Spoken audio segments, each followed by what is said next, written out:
Sir cut जाए या रही जाए कोई परवाह नहीं करते। जोरे बोलুন সুবহানাল্লাহ সুবহানাল্লাহ। আমি জান দিয়ে দেব, জীবন দিয়ে দেব, কিন্তু আমি ঈমান যেতে দিব না।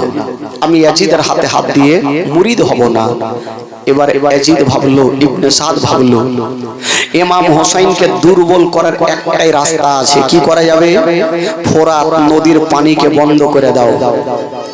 যখনই ফোরাত নদীর পানি বন্ধ হবে তো ৭২ জনের মধ্যে কত ছোট্ট ছেলে আছে, ছোট্ট মেয়েরা আছে, পানির জন্য যখন ছটফট করে কাঁদবে তখন ইমাম হোসেন আমাদের কাছে ধরা দিতে আসবে, তখন ইয়াজিদের হাতে হাত দিয়ে মুরিদ হয়ে যাবে। ইমাম হোসেন বলেছিল ৩ দিন কেন ১০০ দিন যদি পানি বন্ধ রাখো তবু আমি ইয়াজিদের হাতে হাত দিয়ে মুরিদ হব না। এই জন্য তো কবি লিখেছেন বাবা, ও ফোরাত নদী বন্ধ করে মিটবে কি মনের আশা, আর ৩ দিন কেন ১০০ দিন রইব রে পিপাসা। সুবহানাল্লাহ সুবহানাল্লাহ সুবহানাল্লাহ। ও ফোরাত নদী বন্ধ করে মিটবে কি মনের আশা, আর ৩ দিন কেন ১০০ দিন রইব রে পিপাসা, রইব রে পিপাসা, রইব রে পিপাসা। কারবালাতে শহীদ হইয়া, কারবালাতে শহীদ হইয়া বাঁচাবো ঈমান, ধীরে ধীরে চলে নবী ঈদগাহের ময়দান, ও ধীরে ধীরে চলে নবী ঈদগাহের ময়দান। দুই কাঁধেতে চেপে আছেন আমার হাসান হোসেন, ধীরে ধীরে চলে নবী ঈদগাহের ময়দান। জোরে বলুন সুবহানাল্লাহ। সুবহানাল্লাহ সুবহানাল্লাহ।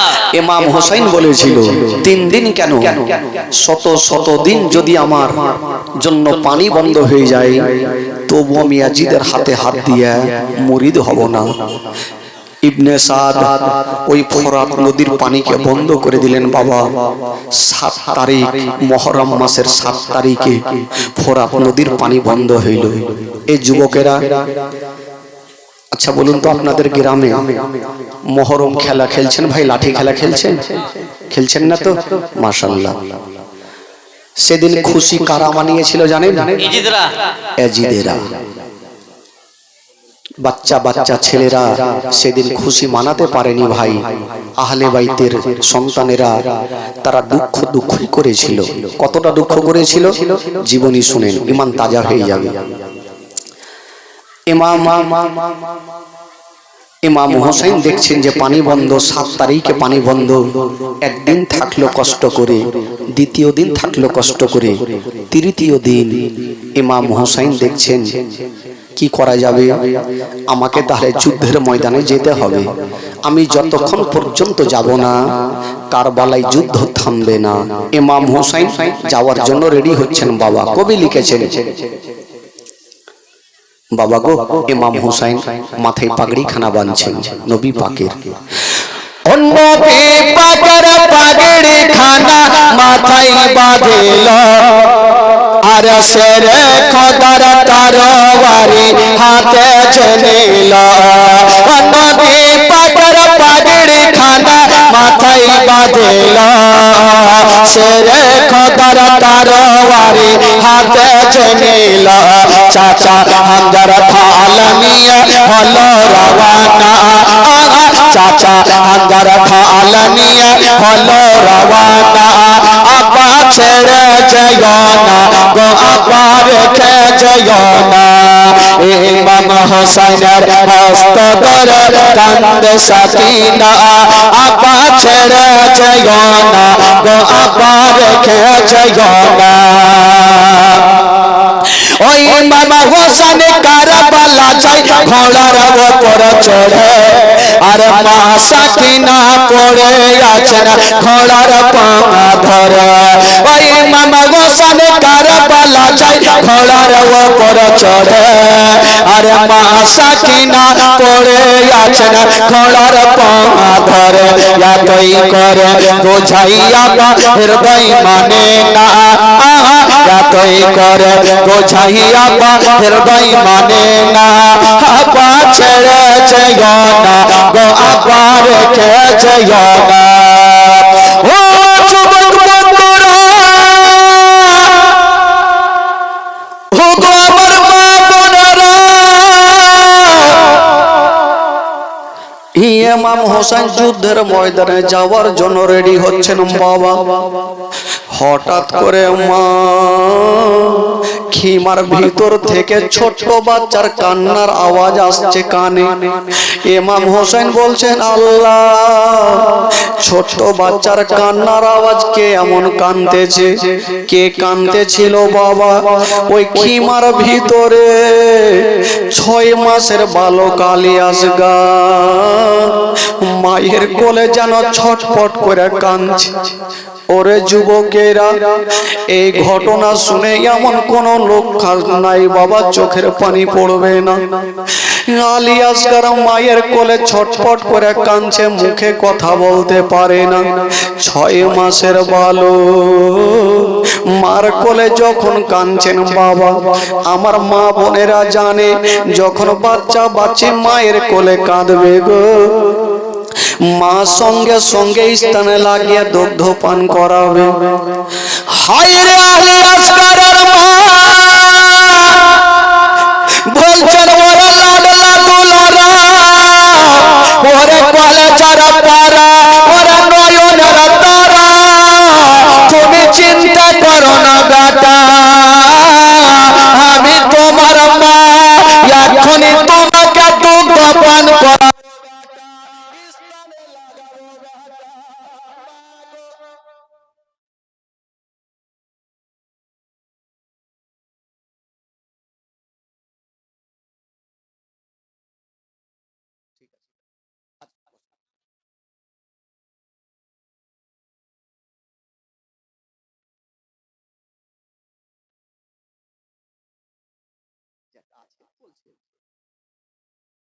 বাবা গো আলিয়াস গারের মা বেটাকে বলছেন বেটারে আজকাল সব মা বোনেরা জানে যখন ছোট্ট বাচ্চা বাচ্চি যখন মায়ের কোলে কাঁদবে মা কি করবে সর্বপ্রথম স্থানে লাগিয়ে দুগ্ধ পান করাবে আলিয়াস গারের মা বলছেন বেটারে তোমাকে কাঁদতে হবে না আসো আমার স্থানে তুমি মুখটা লাগিয়ে দুগ্ধ পান করো আলিয়াস গার মায়ের স্থানে মুখটা লাগিয়েছেন বাবা খোদার কসম মা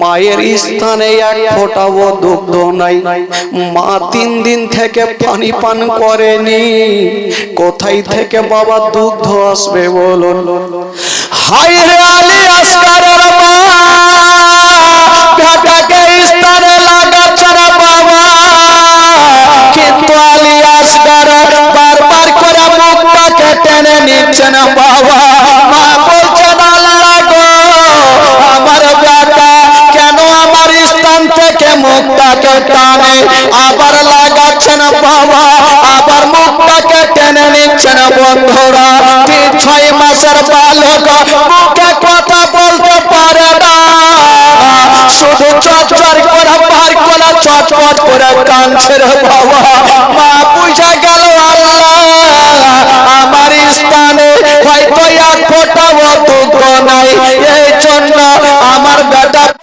করে মুখটাকে টেনে নিচ্ছেন মা বলছেন আল্লাহ গো আমি মা আমার সন্তানকে কি বাঁচাতে পারবো না আলিয়াস গার বারবার করে মার কোলে ছটফট করে যাচ্ছে কথাই বলে বাবা সন্তান যদি দুঃখ পায় তার থেকে মায়ের কলেজা খানা বেশি কাঁদে আলিয়াস গারের মা বেটাকে আবার স্থানে লাগাচ্ছে বাবা আবার আলিয়াস গার মুখখানা টেনে নিচ্ছেন মা বুঝে গেল আমার স্থানে কোনো দুগ্ধ নেই এই জন্য আমার বেটা বারবার করে মুখটাকে টেনে নিচ্ছে মা চিন্তা করছেন আল্লাহ আমার কলেজার পাড়াকে মনে হয় আমি আর বাঁচাতে পারবো হায় রে আলিয়াস গারের মা বেটাকে বুকে চেপে ধরছে না বাবা কিন্তু বেরাদার আলিয়াস গার চটপট করে কেঁদে যাচ্ছে না মুখে কথা বলতে পারে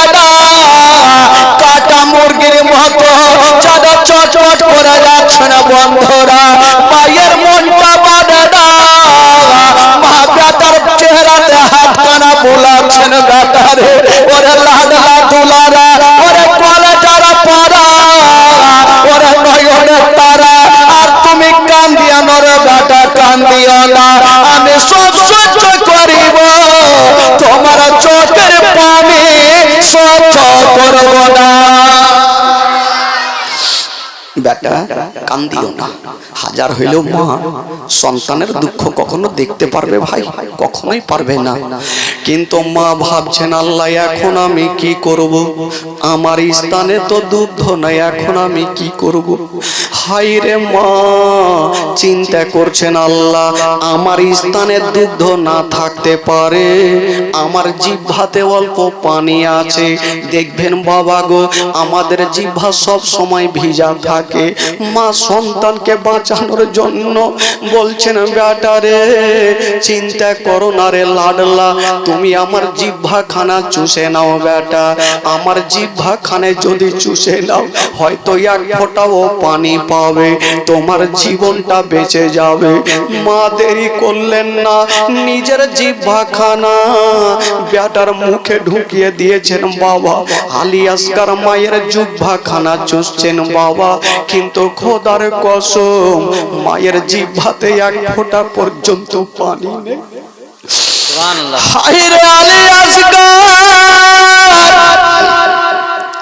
মার জিহ্বা খানা বড় বড় করে মুখে নিচ্ছে না, ছেড়ে দিচ্ছে না বাবা। মা গো আলী আসগারের মা বলছেন বেটা রে ওরে লাডলা দুলারা কেন মুখটা টানছো বেটা? খোদার কসম মার যেন জিহ্বাতে পানি নেই। তবে বেরাদারে একটা কথা বলেন, হাতের তালু যদি বারবার এইভাবে ঘষটানো যায় তবে গরম হয়ে যাবে। আলী আসগার মার জিহ্বা খানা যখন বারবার মুখে নিচ্ছেন আর ছাড়ছেন, মার জিহ্বা খানা আগুনের মতো গরম হয়ে গেল।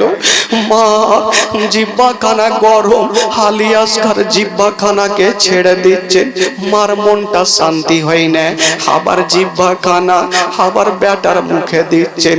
আলী আসগার মুখটাকে টেনে নিচ্ছেন।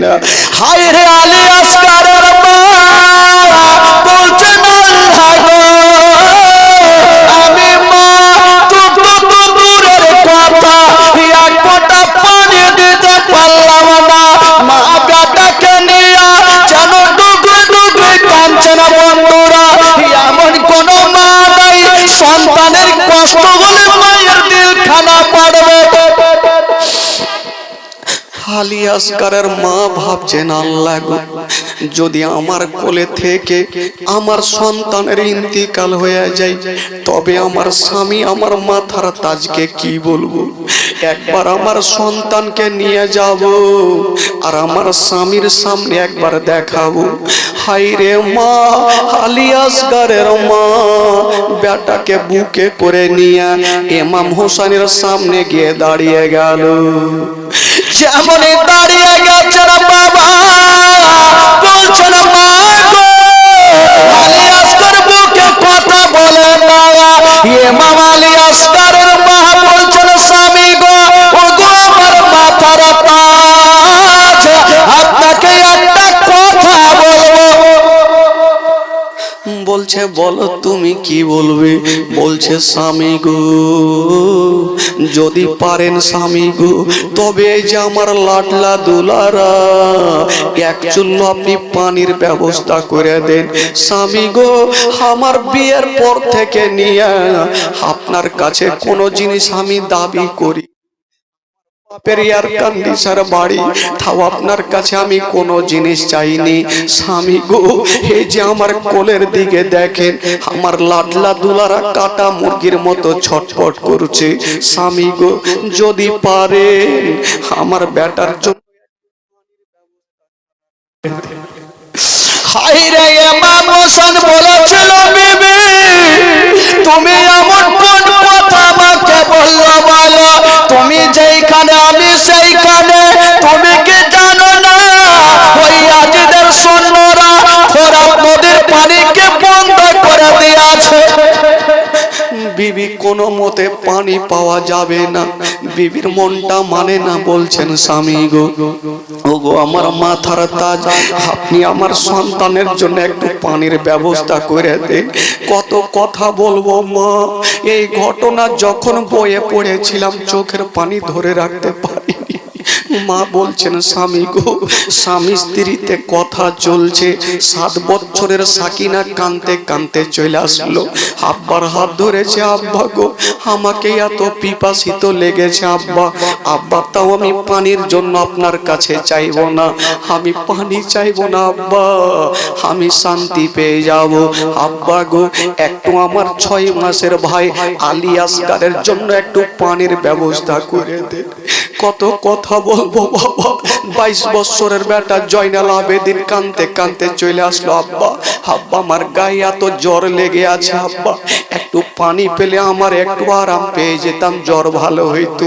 আব্বা তবু আমি পানি নেব না আব্বা, আমার 6 মাস ভাই আলী আসগারের জন্য একটু পানির ব্যবস্থা খানা করে দে।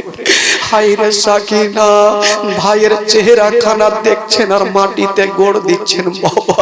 ইমাম হোসেন বেটিকে তুলে বুকখানে লাগিয়েছে, বলছেন বেটি সাকিনা, তোমরা জানো না ওই আজিদের সুন্নুরে পানি দেবে না। সাকিনা বলছেন আব্বা একটা কথা বলবো আব্বা। আরে বেটি কি বলবি বল। বলছে আব্বা গো, এক কাজ করেন, আমার ভাইয়ের চেহারা যদি বাঘে দেখে বাঘের দিল পর্যন্ত গলে যাবে, আমার ভাইয়ের চেহারা যদি পাথরে দেখে পাথরের দিল গলে যাবে। আব্বা একটু আমার ভাইকে কোলে করে নিয়ে যান, ইয়াজিদের সৈন্যর সামনে একটু দাঁড়িয়ে থাকে, আমার ভাইকে দেখে যদি তাদের ময়া হয় একটু পানি দেবে। আব্বা গো, আমার ভাই ছটফট করছে, আমি সহ্য করতে পারি না। ওইদিকে জয়নাল আবেদিন কাঁদছে, একদিকে উম্মে কুলসুম কাঁদছে, জাইনাব কাঁদছে, সরবানু হাসারবানু সবাই কাঁদছে। 6 মাসের বালক আলী আসগার শুধু ছটফট করে যাচ্ছে। ইমাম হোসেন বলছেন ওরে আমার আলিয়ারা শুনে নাও, যখন তোমরা বলছো তবে আলী আসগারকে আমার কোলে দিয়া দাও। আসগারকে নিয়ে এক ঘাড়ে তুলেছেন বাবা, আর বলছেন বিবি রে, আমাকে ওই ঘরের মধ্যে থেকে একটা কলসি এনে দাও, যে কলসিতে 7.5 কেজি ওজনের পানি আটে, ওই কলসিটা এনে আমাকে দাও। বিবি গেল আর ওই কলসিটা এনে ইমাম হোসেনকে দিল। হাই রে ইমাম হোসেন এক ঘাড়ে আলী আসগারকে নিয়েছেন মা, আর এক ঘাড়ে চামড়ার কলসিটা নিয়েছেন বাবা, আর দুলদুলের উপরে চেপে যাচ্ছে।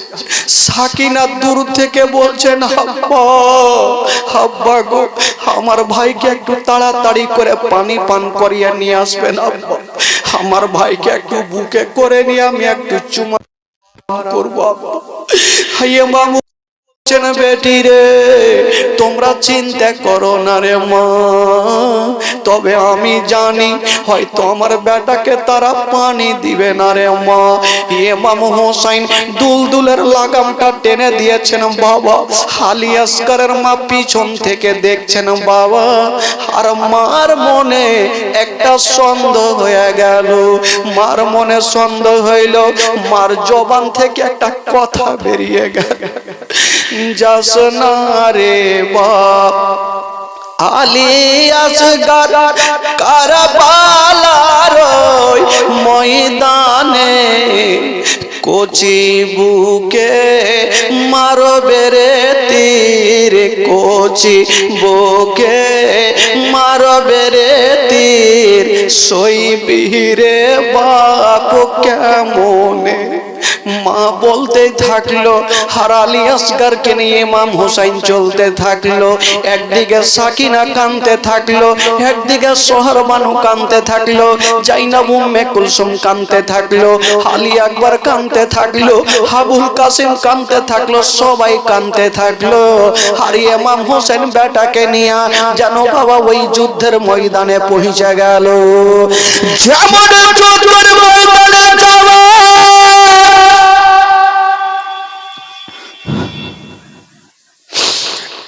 ইমাম হোসেন যেমন যুদ্ধের ময়দানে যাওয়া, ওই দিকে ইবনে সাদ বলল ওরে তোরা কে আছো, সবাই তৈরি হয়ে যাও, সবাই তীর ফারসা নিয়ে তৈরি হয়ে যাও, ইমাম হোসেনকে কোনো মতে পানি দেব না। ইমাম হোসেন বলল, ওরে ইয়াজিদের সৈন্যরা, দেখো ভাই, আমি তোমাদের দোষ করেছি ভাই, আমাকে পানি দিতে হবে না, আমার এই যে 6 মাসের বালক, একটু আলী আসগারের জন্য পানি দাও, আমার আলী আসগার তো তোমাদের দোষ করে, একটু পানি দাও ভাই। তারা বলল না, পানি দিব না। ইমাম হোসেন বলছে, দেখো ভাই, আমি মারামারি করতে আসিনি, আজকে তোমাদের কাছে আমার বেটার জন্য একটু পানি নিতে এসেছি। তারা বলল না, কোনো মতে পানি দিব না। ইমাম হোসেনের একটা জ্বালালি চলে আসলো। ইমাম হোসেন বলেছিল, ওরে ইয়াজিদের সৈন্যরা, তোদেরকে বারবার করে বললাম তোরা পানি দিবি না, বললো না। ইমাম হোসেন বলছেন, বেটা রে, বলে আলী আসগার, আমার ঘাড়খানা মজবুত করে ধরে নাও বেটা। আলী আসগার নিজের ভাষাতে বুঝাতে চাইছে না, বা কেন বলছেন, বেটা এবার আমি ঘোড়া চালাবো, যেমন মতো ঘোড়া চালাতে হয়। আলী আসগার বাপের ঘাড়খানা মজবুত করে ধরেছেন বাবা। ইমাম হোসেন বলল, ওরে ইয়াজিদের সৈন্যরা, আমি এখনই যাব ফোরাত নদীতে নামবো, কে আমার মায়ের দুধ পান করে রেখেছে, আমাকে বাধা দিয়ে দেখা। ইমাম হোসেন বলছে, দুলদুলে দেরি করো না, আমাকে তাড়াতাড়ি করে ফোরাত নদীতে পৌঁছে দাও। যেমন ইশারা করেছেন বাবা, ওই দুলদুল ডানে দেখলো, বামে দেখলো, সামনে দেখলো, পিছনে দেখছেন বাবা। পিছনে 22,000 সৈন্য দাঁড়িয়ে ছিল। ওই ইমাম হোসেনের দুলদুল এত জোরে চলতে লাগলো, 22,000 সৈন্যর বুকের ওপর দিয়া চিড়তে ফাটতে গিয়া ফোরাত নদীতে নেমে গেল। সুবহানাল্লাহ, সুবহানাল্লাহ, সুবহানাল্লাহ। তাকবীর, নারে রিসালাত, নারে হায়দারি, শহীদে কারবালা। ফোরাত নদীতে দুলদুল যখন নেমে গেল, ইমাম হোসাইন বেটার দিকে দেখে না, নিজের দিকে দেখে না। কোন দিকে দেখছেন জানেন? ওই দুলদুল যে 22,000 সৈন্যর বুকের ওপর দিয়ে এসে এত গতি বেগে, দুলদুলের সমস্ত চেহারা দিয়ে ঘাম ঝরছে। ইমাম হোসেন বলছে, ওরে দুলদুল রে, এই পানি আমার জন্য মানা, আমার সন্তানের জন্য মানা, তোর জন্য তো মানা নেই। আমি তোর লাগামটা ছেড়ে দিলাম, যত পারবি তুই পানি পান কর। ওই দুলদুল বাবা যখন ইমাম হোসাইনের অর্ডার পেয়ে গেল, নিজের মুখখানা যেন বাবা পানিতে চুবড়ে দিয়েছে। যখনই পানিতে চুবড়েছে, মা বাবা গো, খোদার কসম পানি টান মারেনি, এক ফোঁটা হুলকুমে পানি যায়নি। কানটা খাড়া কইরা বাপ বেটার কথা শুনছে। ইমাম হোসাইনকে আলী আসগার নিজের ভাষাতে বুঝাতে চাইছেন, আব্বা আব্বা আমাকে একটু পানি পান করিয়ে দেন আব্বা। আব্বা কেউ দিকে চিৎকার করছে গো, কমিটি ভাই একটু বস বস বস,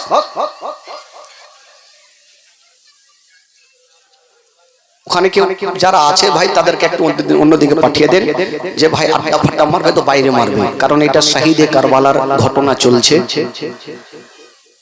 আর এখান থেকে কেউ যাবেন না, যারা বসে আছেন চুপচাপ বসে থাকেন।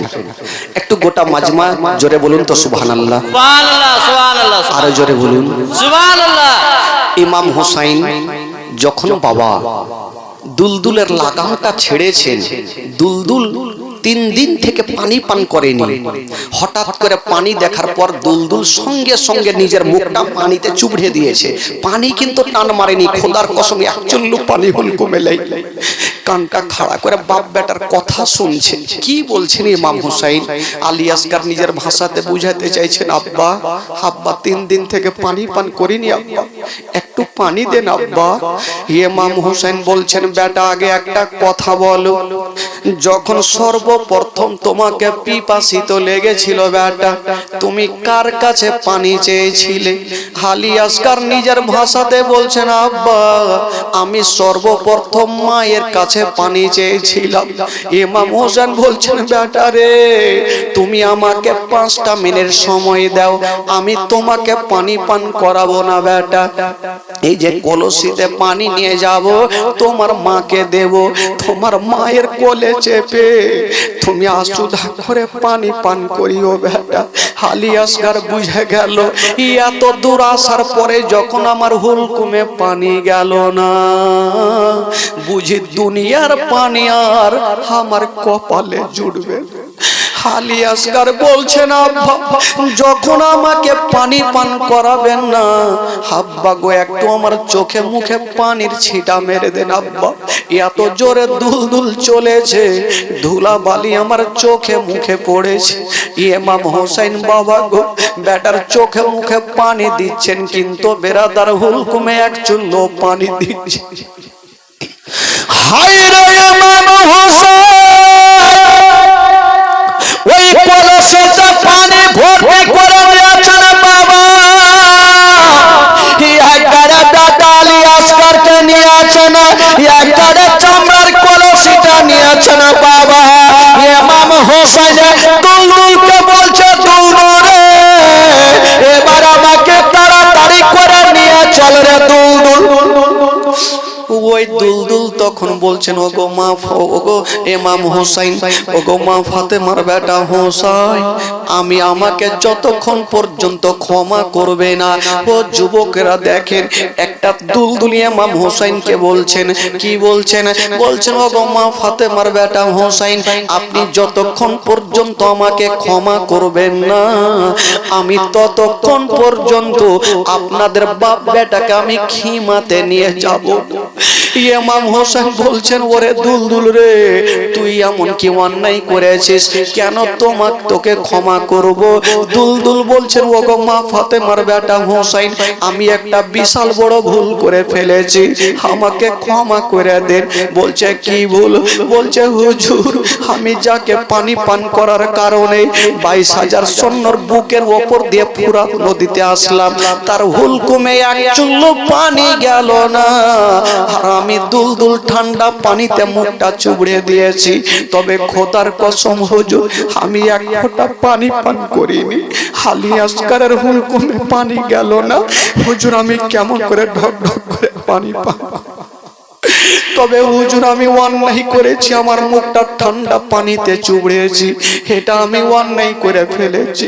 একটা দুলদুল কেমন মোহাম্মত ছিল বাবা, আহলে বাইতের ছেলেদের কতটা ভালোবেসেছে।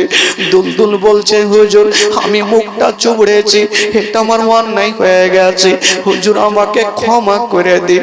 ইমাম হোসেন বলছেন আল্লাহ এ দুলদুলের এত দয়া এত ময়া, কিন্তু ইয়াজিদের সৈন্যদের ময়া হইল না, দয়া হইল না।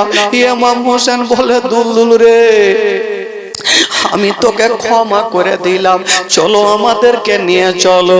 ইমাম হোসেন বাবা গো দুলদুলের উপরে চেপে গেল, ঝামনে দুলদুলে চেপে গেছে মা,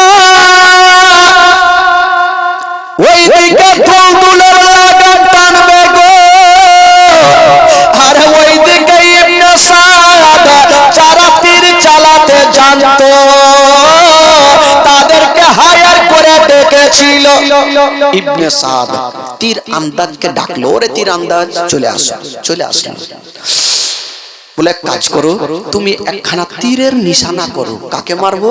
বলে তীরখানা এত জোরে মারো ওই তীরখানা সোজা গিয়া যাতে ইমাম হোসেনকে না লাগে, আলী আসগারকে না লাগে। কাকে মারবো? বলে তুমি ওই যে চামড়ার কলসিটা আছে তুমি চামড়ার কলসিতে মেরে দাও। তীর আন্দাজ বলছেন ওগো ইবনে সাদ আমি মানুষ মার্ডার করি, কিন্তু ওই ইমাম হোসেনকে মারবো না, ঘোড়াকে মারবো না, তো ওই চামড়ার কলসিতে কেন মারতে বলছেন? ইবনে সাদ বলল এই জন্য তুমি চামড়ার কলসিতে মারো, এই কলসিতে পানি যদি ভর্তি করে ইমাম হোসেন নিয়ে চলে যায় তবে কলসির পানি আলী আসগার পান করবে, কলসির পানি সাকিনা পান করবে, কলসির পানি আউনো মোহাম্মদ পান করবে, কলসির পানি জাইনাব পান করবে, কলসির পানি আবুল কাসিম পান করবে, কলসির পানি আলী আকবর পান করবে।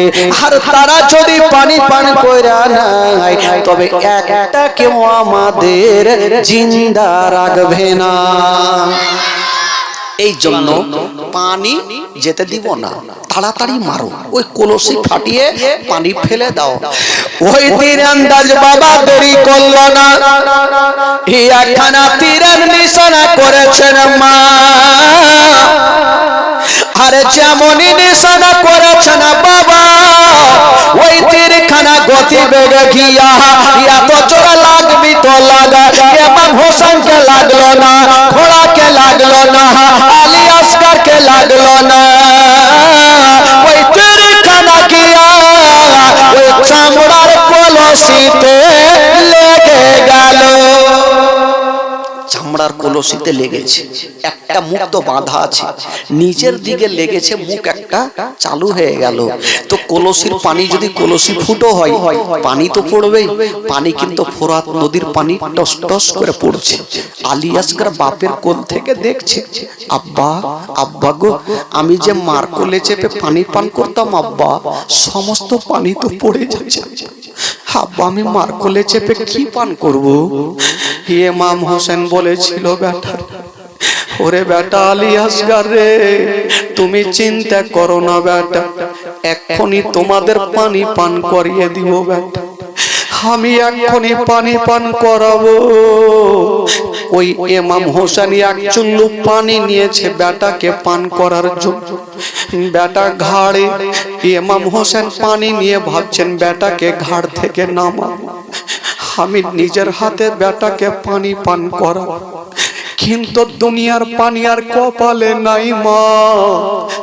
তীরন্দাজ কি বলে, ইবনে সাদ বলে, ওরে তীরন্দাজ তুমি একখানা তীরকে চালাও, তবে তীরন্দাজ শোনো, ওই তীরখানা শুধু চালাতে হবে না, তীরের আগালে তুমি হীরক চূর্ণ জহরকে মিশিয়ে দাও, হীরের গুঁড়াকে লাগিয়ে দাও। আর বলছে কাকে মারবো? বলো এত জোরে তীর চালাও ওই তীরখানা ইমাম হোসেনকে না লাগে, ইমাম হোসেনকে না লাগে, ঘোড়াকে না লাগে, ওই তীরখানা গিয়া যেন ওই যে 6 মাসের বালক আলী আসগরের হুলকুমে লেগে যায়।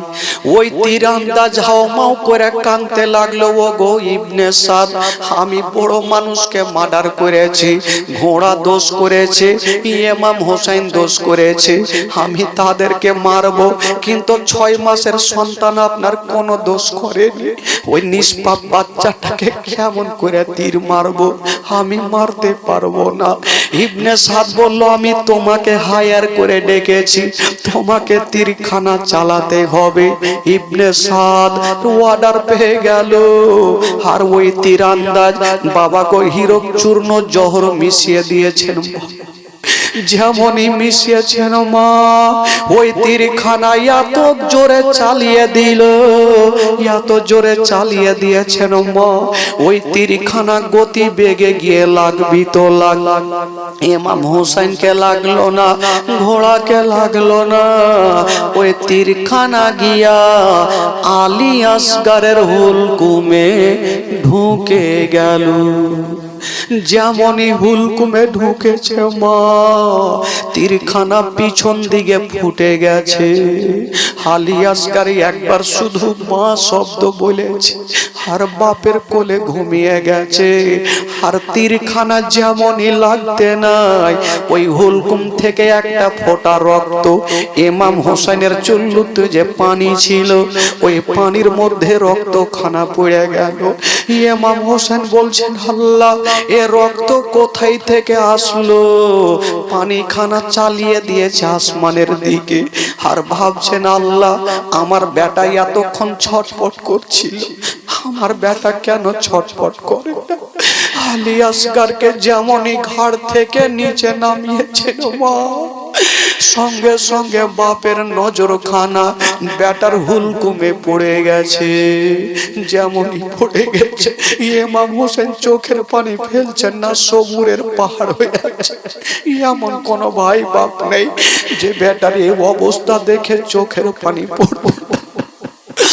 ইমাম হোসেন তীরখানা ধরে টান দিয়েছে, এত জোরে টেনেছে মা, রক্ত মাংস নিয়ে তীরখানা বেরিয়ে গেল।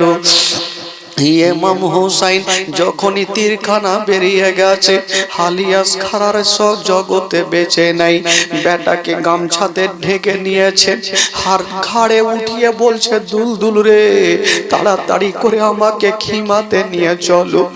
আমার বেটা এমনই পানি পান করেছে, আর কোনোদিন পানি পান করবে না, আর কোনোদিন পানি পান করবে না। বেটাকে ঘাড়ে নিয়ে দুলদুলে চেপে গেল, দুলদুলের লাগামটা টেনে দিয়েছেন, দুলদুল চলে যাচ্ছেন। মা একটু খিমার কাছাকাছি হইল, ওইদিকে সাকিনা দৌড়িয়ে চলে আসছে, আর বাপকে দেখতে পাচ্ছে আব্বা চলে আসছে। সাকিনা মাকে ডাকছে, মা গো একটু তাড়াতাড়ি চলে আসো মা। কি হলো রে বেটি? বলছেন, মা গো দেখছো মা, আমি জানতাম আমার ভাইকে বাঘে দেখলে বাঘের দিল নরম হয়ে যাবে, পাথরে দেখলে পাথরের দিল নরম হয়ে যাবে। বলো কি হলো রে বেটি? বলছেন, মা গো দেখো আমার ভাইকে পানি পান করিয়েছে। মা বলছেন, বেটি রে তুই কেমন করে বুঝলি রে মা বল? বলছেন, মা গো আমার ভাই যখন যাচ্ছিল মা, তখন কাটা মুরগির মতো ছটপট করছিল। এখন হয়তো আমার আব্বা পানি পান করিয়েছে, দেখো আমার আব্বার কোলে আমার ভাই আরামে ঘুমিয়ে গেছে। বলছে, বেটিরে একটু আসতে দাও। ওইদিকে জয়নাল আবেদিন দৌড়িয়ে চলে আসলো। আল্লাহ যাক হোক না কেন আমার ভাইকে পানি পান করিয়েছে। ইমাম হোসেন কাছাকাছি হইল, দুলদুল থেকে নেমে গেছে। খোদার কসম, বিবি তাকিয়ে দেখছেন ইমাম হোসেনের শরীরে যেন রক্ততে লাল লাল হয়ে গেছে। বিবি বলছে, স্বামী গো একবার আমার বেটাকে দাও,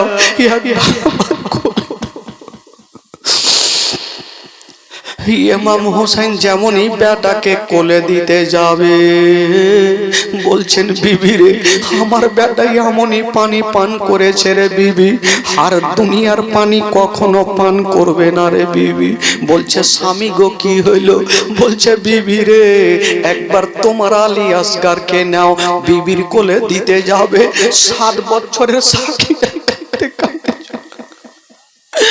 আব্বা গো, আব্বা মাকে পরে দিবেন আব্বা, আগে আমার কোলে দাও আব্বা, আমি ভাইকে নিয়ে ভাইয়ের গালে মুখে চুমা দিব। বলছে, না রে বেটি না, তোমাকে দিব না। যেমনই বিবি সাহেবাকে দিতে গেছে, ওই চেহারা থেকে গামছা খানা উড়ে গেল, আর বিবির নজর খানা বেটার হলকুমে পড়ে গেল। এমন কোন মা যে বেটার অবস্থা দেখে থাকতে পারবে? মা যেন আর দেরি করলেন না, জমিনে পড়ে গেছে। সবাই কাঁদতে লাগলো, একদিকে সাকিনা গড়াগড়ি দিচ্ছে না, একদিকে জয়নাব কাঁদছে, উম্মে কুলসুম কাঁদছে, সবাই কাঁদছে।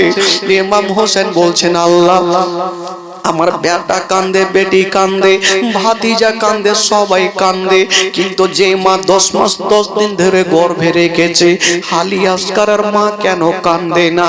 আলী আসগারের মাকে নড়াচ্ছে গো, মা আছে কিন্তু মা অজ্ঞান হয়ে গেছে, মা দাঁতি লেগে গেছে। ইমাম হোসেন বলছেন, আল্লাহ মনে হয় আমি আর বিবিকে বাঁচাতে পারবো না, আমার বিবি মনে হয় শেষ হয়ে যাবে। একটু পানি যদি পেতাম তবে আমার বিবির চেহারাতে ছিটা মেরে দিতাম। আল্লাহ বলছে না, ওগো হোসেন তুমি চিন্তা করো না, তোমার হাতখানা তোমার বিবির চেহারাতে বুলিয়ে দাও, আমি আল্লাহ দাঁতি খুলে দিব। ইমাম হোসেন বিবির চেহারাতে হাতখানা বুলিয়েছেন, সঙ্গে সঙ্গে দাঁতি খুলে গেল, আর বিবির সঙ্গে সঙ্গে আলী আসগারকে ধরে বুকখানে লাগিয়ে নিয়েছে। স্বামী গো, ওগো আমার মাথার তাজ, কে এমন আমার বেটাকে কে দুশ্মনে এত মেরেছে? তার দিলে কি ময়া হয়নি? তার দিলে কি দয়া হয়নি? কবি লিখেছেন বাবা, ওই মামা হোসেন বেটাকে নিয়ে গেল নদীর ধারে, একটু পানি দাও না ভাই আলিয়াস গারে। ও বেটাকে নিয়ে মামা হোসেন গেল নদীর ধারে, একটু পানি দাও না ভাই আলিয়াস গারে। তেল খেয়ে আলিয়াস গার হিলে ডলে না, তেরে খেয়ে আলিয়াস গার হিলে ডলে না। তারা পানি দিল না, তারা পানি দিল না। ইমাম হোসেনের হস্ত ধরে কান্দে সাকিনা, আপা ছেড়ে যায় না গো, আপা রেখে যায় না। ইমাম হোসেনের হস্ত ধরে কান্দে সাকিনা, আপা ছেড়ে যায় না গো, আপা রেখে যায় না। ওই মামা হোসেন বেটাকে নিয়ে খিমার মধ্যে গেল, আপন কোল হতে স্বামী বিবির কোলে দিল। ও বেটাকে নিয়ে মামা হোসেন খিমার মধ্যে গেল, আপন কোল হতে স্বামী বিবির কোলে দিল। বিবি বলে আর কত কাল সইব যন্ত্রণা, বিবি বলে আর কত কাল সইব যন্ত্রণা। তার তো প্রাণে সহে না গো স্বামী, প্রাণে সহে না গো স্বামী, প্রাণে সহে না গো স্বামী, প্রাণে সহে না। ইমাম হোসেনের হস্ত ধরে কান্দে সাকিনা, আপা ছেড়ে যেও না। ইমাম হুসাইন দেখছেন সবাই কাঁদছে। একটা বাড়িতে যদি কেউ ইন্তিকাল করে, বলুন তো ওই বাড়ির কেউ কি আর ওকে হাসি খুশি থাকবে ভাই? সবাই কাঁদছে। একদিকে সাকিনা গোড় দিচ্ছেন মাটিতে, একদিকে জয়নাল আবেদিন কাঁদছে, একদিকে উম্মে কুলসুম কাঁদছে, হাসান বানু কাঁদছে, শহর বানু কাঁদছে, একদিকে আউনু মোহাম্মদ জারেজার হয়ে কাঁদছে। ইমাম হোসেন দেখছেন যে না, আমি বেটাকে যদি এখানে রাখি তবে কাউরি কান্না বন্ধ হবে না। বিবি একবার দাও, বেটাকে দাও, আমি একবার কারবালাতে যাব আর বেটাকে দাফন করে আসবো। ইমাম হোসেন বেটাকে কোলে করে নিয়ে যাচ্ছে, দাফন করার জন্য যাচ্ছে। সাকিনাত বলছেন আব্বা গো, কোন এমন দুরাচার ছিল আমার ভাইকে পানি দিল না, হুলকুমে তীর দিল। আব্বা গো তার দিলে কি ময়া হইল না? ইমাম হোসেন বলেছিল আমি জানতাম তারে কোনে মধ্যে পানি দেবে না। ইমাম হোসেন বেটাকে কোলে করে নিয়া, বাবা গো ঘাড়ে করে নিয়া কারবালায় পৌঁছে গেল। বন্ধুরা, কারবালায় একটা কবর তৈরি করা হইল, আর ওই কবরে আলী আসগরকে রেখে দিয়েছেন বাবা। যেমনই মাটি দিয়েছেন মা, তবে একটা কথা চিন্তা করেন মা গো, বলুন ওই বাবার অবস্থা সেদিন কেমন ছিল? ওই 10 মুহররমের দিনে মা ইমাম হোসেন ঝরঝর করে কেঁদেছিলেন বাবা, কিন্তু চোখের পানি ফেলেন না। দিলটা ফাটছে, সবুরের পাহাড় হয়ে এখন পর্যন্ত দাঁড়িয়ে বেটাকে মাটি দিয়েছেন বাবা, তবু ইমাম হোসেন চোখের পানি ফেলে না। কেন জানেন? ইমাম হোসেন ভাবছেন এখন যদি আমি কান্না করি তবে ইয়াজিদের সৈন্যরা কত ঠাট্টা করবে, তারা কত আনন্দ পাবে যে দেখ ইমাম হোসেন আজকে বেটাকে হারিয়ে দুর্বল হয়ে গেছে। ইমাম হোসেন বলেছিল ওরে ইয়াজিদের সৈন্যরা একটা আলী আসগরকে শহীদ করে দিয়া তোরা এইটা ভাবিস না আমি ইয়াজিদের হাতে হাত দিয়ে মুরিদ হব। একটা কেন, যদি হাজার হাজার আলী আসগর আল্লাহর রাহে কুরবান করে দিতে হয় দিয়ে দেব, কিন্তু ইয়াজিদের হাতে হাত দিয়ে মুরিদ হব না। জোরে বলে সুবহানাল্লাহ, সুবহানাল্লাহ, সুবহানাল্লাহ। একটা আলী আসগর কেন, হাজার হাজার আলী আসগর যদি কুরবান হয়ে যায় তবু আমি ইয়াজিদের হাতে হাত দিয়ে মুরিদ হব না। বাবা গো, বেটাকে কবর দিয়ে মাটি দিয়ে ইমাম হোসেন একটু দূরে দাঁড়িয়ে আছে। কত কথা বলবো ভাই, একটা লোক মদিনার দিক থেকে চলে আসলো। ওই মুহূর্তে যখন মাটিতে দাঁড়িয়ে আছেন একটা লোক চলে আসলো। ওগো মা ফাতেমার বেটা হোসাইন, আপনি তো হোসাইন? বলে হ্যাঁ। কি হলো বলো? আমাকে কি করেছিল? বলে হুজুর আমার বাড়ি হচ্ছে মদিনা। জোরে বলুন সুবহানাল্লাহ। সুবহানাল্লাহ সুবহানাল্লাহ। ইমাম হোসেন ভাবছেন মদিনা, মদিনা তো আমার নানা, আমার নানা আছেন, আমার নানা রওজা। ভাই কি খবর? বলছে হুজুর আপনাকে একটা খুশির খবর দিতে আসলাম। ইমাম হোসেন চিন্তা করছেন আল্লাহ এমন কোন খুশির খবর পাবো। ওই লোকটা বলছেন ওগো মা ফাতেমার বেটা হোসেন, একখানা পকেট থেকে চিঠি বার করছেন আর ইমাম হোসেনকে দিচ্ছেন। হুজুর চিঠি খানা লেন। একটা পুটলি দিচ্ছেন, হুজুরে পুটলি খানা লেন। বলছে কেটা দিল? বলছেন হুজুর গো আমি যখন মদিনার গলি দিয়ে যাচ্ছিলাম একটা গাছের তলাতে দেখলাম আপনার 11 বছরের একটা সুগরা খাতুন গাছের তলাতে জারে জার হয়ে কাঁদছিল। আমাকে বলছিল চাচা গো, চাচা আপনি কোথায় যাবেন চাচা? বলল কেন রে মা? বলছেন চাচা গো, চাচা গো আপনি একটা আমার কাজ করে দেন না চাচা। বলল কি কাজ? বলছেন চাচা গো এই পুটলি খানা একটু আমার আব্বার কাছে পৌঁছে দেন চাচা গো। তবে চাচা আপনি পুটলি খানা আমার আব্বার কাছে নিয়ে যাবেন। আমার আব্বা আমাকে নিয়ে যায়নি চাচা। তবে চাচা গো আপনি আমার এত কাজ করে দেবেন চাচা, আপনাকে টাকা দিতে পারবো না, পয়সা দিতে পারবো না। তবে চাচা আমার আব্বাকে বলবেন, আমার আব্বা হয়তো আপনাকে কিছু দিয়ে দিতে পারে। ওই লোকটা বলছে হুজুর আমি অবাক হয়ে গেলাম। ওই বেটিটা আপনার নাম ধরে কাঁদতে লাগলো। আমি বললাম মা এই পুটলিতে কি আছে? বললে হুজুর আমার আব্বাকে দিয়ে দিবেন, আমার আব্বা খুলে দেখবে। ইমাম হোসেন ভাবছেন আল্লাহ আমি প্রথম চিঠিখানা পড়ে দেখে চিঠিখানা যেমনই পড়ছেন বাবা ওই সুগরা খাতুন চিঠির মধ্যে লিখেছেন আব্বা গো, আব্বা গো আমাকে ভুলে গেছেন আব্বা। আমার ভাই আলী আসগার কেমন আছে আব্বা? আমার বহিন সাকিনা কেমন আছে আব্বা? আব্বা গো আমার ভাই আলী আসগার কেমন আছে আব্বা? আমি আলী আসগারকে অনেক দিন থেকে দেখি। ওই সুগরা খাতুন আরো চিঠিতে লিখেছে আব্বা, আব্বা আপনার হাতে যে পুটলি খানা দিলাম ওই পুটলির মধ্যে একটা সুন্দর জামা তৈরি করেছি আব্বা। আমি নিজের হাতে আমার ভাইয়ের জন্য সেলাই করেছি আব্বা। আমি গাছের তলাতে বসে বসে আমার ভাইয়ের জন্য পুটকি বলে জামাটা তৈরি করেছি আব্বা। আমার জামাটা আমার ভাইকে দিয়ে দিও। এই পুটলি খানা খুলে দেখছেন একটা সুন্দর জামা রয়েছে রে বাবা। ইমাম হোসেন জামানের জামাটা দেখেছে বাবা। ইমাম হোসেন আর থাকতে পারলেন না, ওমা করে যেন কাঁদতে লাগলো। ওই লোকটা বলছেন হুজুর আপনাকে পুটলিটা দিলাম কিন্তু আপনি কেন কাঁদছেন? বলছে আমি কাঁদবো না তো কি করব, যার জন্য পুটলি খানা পাঠিয়েছে জামাটা পাঠিয়েছে আমি আমার বেটাকে এখনই মাটিয়ে দিলাম। আমি আমার বেটাকে কবরে রেখে দিয়েছি, আমি জামাটা কাকে দিব? ইমাম হোসেন ওই জামা খানার পুটলি কি বলে কি বলে ও চিঠি খানা নিয়ে বাবা খিমাতে পৌঁছে গেল। বিবি সাহেবাকে দিয়েছেন বাবা যেমন দিয়েছেন মা।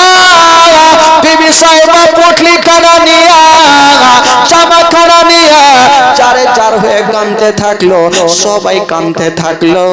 বাবা গো আলী আসগার সারা জীবনের মতো দুনিয়াটা ছেড়ে চলে গেল। সকলে পড়ো না ইন্না লিল্লাহি ওয়া ইন্না ইলাইহি রাজিউন। আল্লাহুম্মা সাল্লি আলা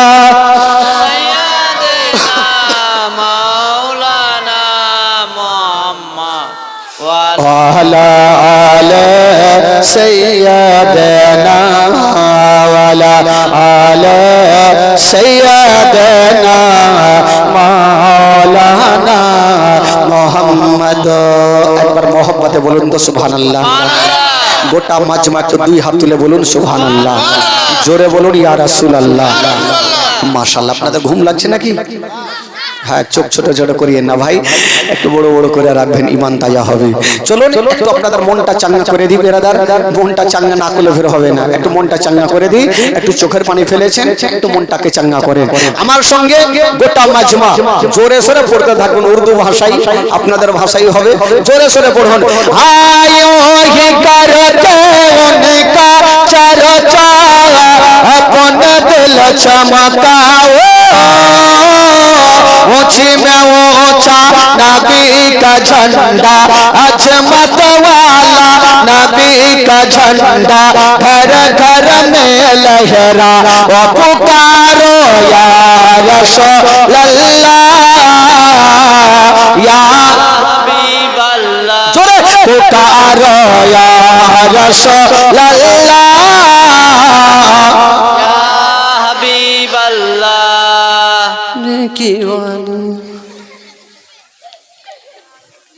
এরকম বললে কাজ হবে? এতগুলা লোক বৈশা আছে মাশাআল্লাহ, 3 দিন থেকে তো আজকাল লোক বেশি আছে, তা আওয়াজ তো বেশি হওয়া চাই ভাই। পড়াতে গুনহা যদি হয় আমাকে দিবেন, নেকি হইলে আপনারা ভাগ চুকের বেটে লিয়েন এক যারা করকে। গোটা মাজমা আমার সঙ্গে পড়েন, কেউ চুপ করে থাকবেন না ভাই। গোটা মাজমা দিল তাজা হবে, গোটা মাজমা পড়ুন। পুকারো ইয়া রাসূলুল্লাহ, ইয়া हबीब अल्लाह, पुकारो या रसूलल्लाह, या हबीब अल्लाह, आयो ही करते उनका चर्चा, अपन दिल चमकाओ, ऊंची में ऊंचा नबी का झंडा, अजमत वाला नबी का झंडा, रिफवत वाला नबी का झंडा, घर घर में लहरा वो पुकारो या रसूल अल्लाह, या हबीब जोरे पुकारो या रसूल अल्लाह, या हबीब अल्लाह। पुरनूर है जमाना सुबह सवेरे वलादत, पुरनूर है जमाना सुबह सवेरे वलादत, पर्दा उठा है किसका, पर्दा उठा है किसका, सुबह सवेरे वलादत, माहे रबीउल अव्वल तेरे झलक के सदके चमका दिया नसीबा, चमका दिया नसीबा, सुबह सवेरे वलादत। हाँ बाप का मस्जिद या तो साया बर मकाम आमना, नसब पर चम हो गया है, आहलों व सहलन मरहबा, यो ही करके उनका चर्चा, अपन दिल चमकाओ, ऊंची में ऊंचा नबी का झंडा, अजमत वाला नबी का झंडा, रिफवत वाला नबी का झंडा, घर घर में लहरा वो पुकारो या रसूल अल्लाह, जोरे पुकारो या रसूल अल्लाह, सरकार की आमद।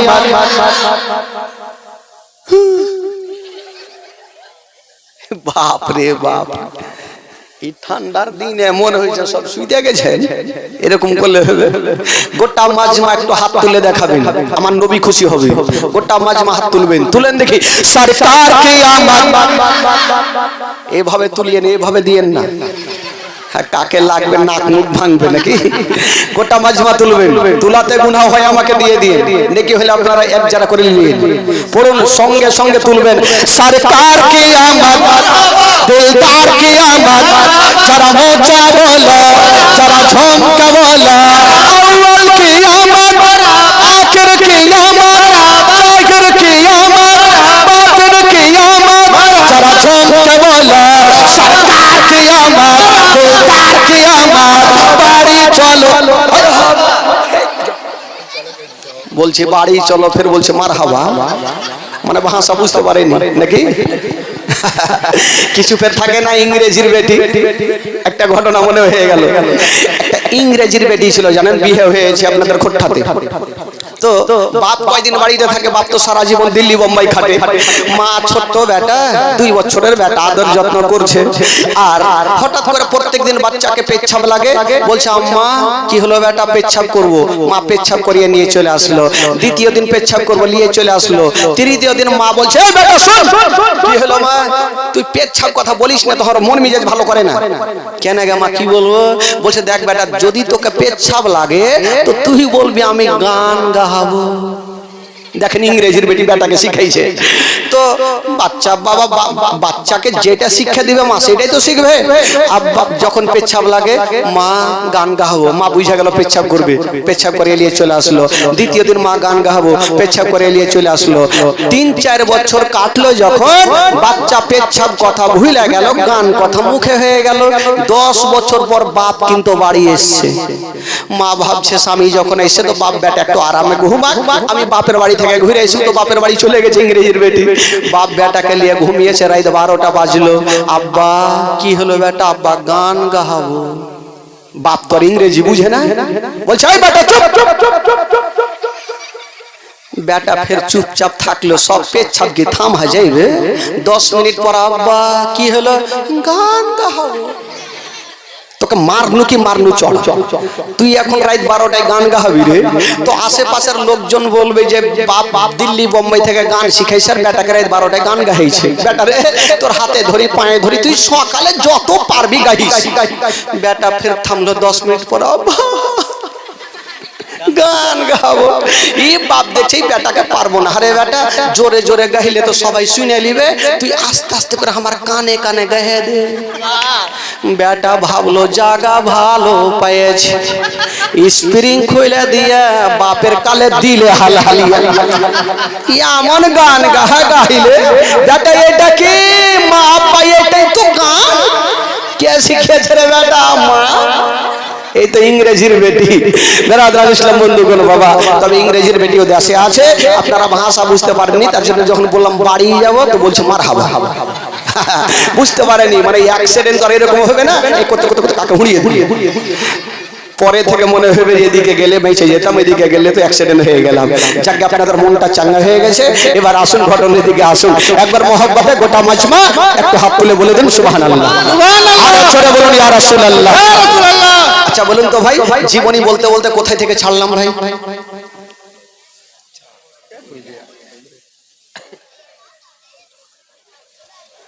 ভুলে গেছি জামা।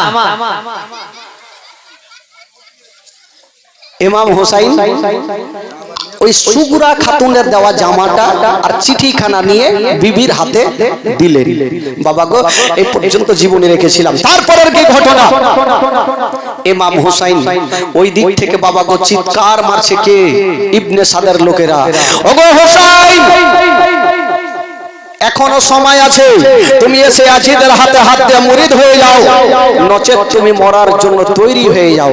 বাবা গো ইমাম হুসাইন চিন্তা করছেন না, এবার আমাকে যেতে হবে। কিন্তু ইমাম হুসাইনের একটা বহিনের নাম ছিল, যার নাম ছিল জাইনাব। ওই জাইনাব নিজের 2টা ছোট্ট ছোট্ট বেটাকে ডাক দিলেন। বয়স 11 এবং 12 বছরের ছিল, ছোট্ট ছোট্ট ছেলে। ডাক দিয়েছেন, 2টা বেটা চলে আসলো। মা কি হলো মা? বলছে বেটারে আচ্ছা বলো, আজকে একটা কথা বলবো বেটা, তোমরা মানবে?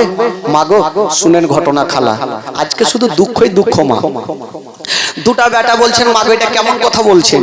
তুমি তো আমাদের মা, 10 মাস 10 দিন ধরে গর্ভে রেখেছেন মা, তুমি বলবে আর আমরা মানবো না? বলছে দেখ বেটা সত্যি তোমরা মানবে? তো বলে হ্যাঁ মা মানবো। মা কোন কথা বলেছিলেন ভাই?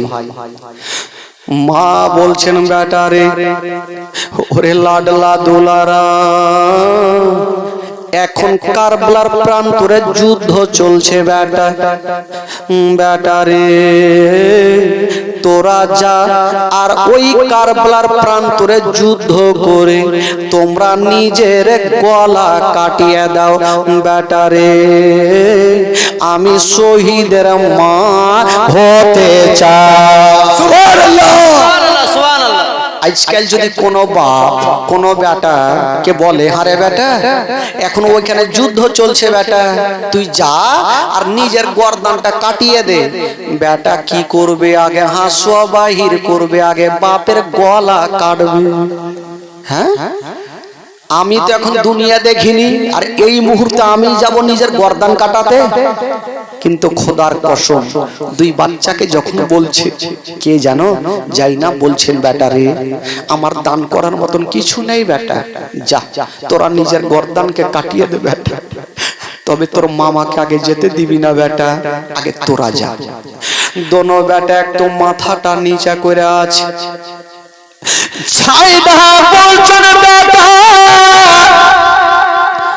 আমি জানি তুমি আমার কথা শুনবে না। দোনো ছেলে মার হাত ধরে বলছেন মা গো তুমি বলেছো মা আমরা অবশ্যই শুনবো মা। ভাই একটা আওয়াজ দাও, হালকা করে দাও। বলছেন মা গো তুমি বলেছো মা তবে আমরা অবশ্যই শুনবো মা। তবে বলেছিলেন মা গো এখন পর্যন্ত আমরা দুনিয়াটা ঘুরে দেখিনি মা, আমরা কেমন করে যুদ্ধের ময়দানে যাব। তবে দোনো বেটা বলছেন মা গো আমরা যুদ্ধের ময়দানে যাব মা, তবে যাওয়ার আগে একটা কথা বলবো মা আমরা ঘুরে আসবো কি আসবো না। মা গো একবার আমাদের বুকখানে ধরে একটু গালে মুখে চুমা দিয়ে দে। ওই চাই না বাবা ওই দোনো বেটাকে ধরে গালে মুখে চুমা দিচ্ছেন বেটা আর বলছেন ওরে লাগলা দুলারা ওরে কলেজার পারা ওরে নয়নের তারা যাও রে বেটা যাও এবার তোমরা যুদ্ধের ময়দানে চলে যাও।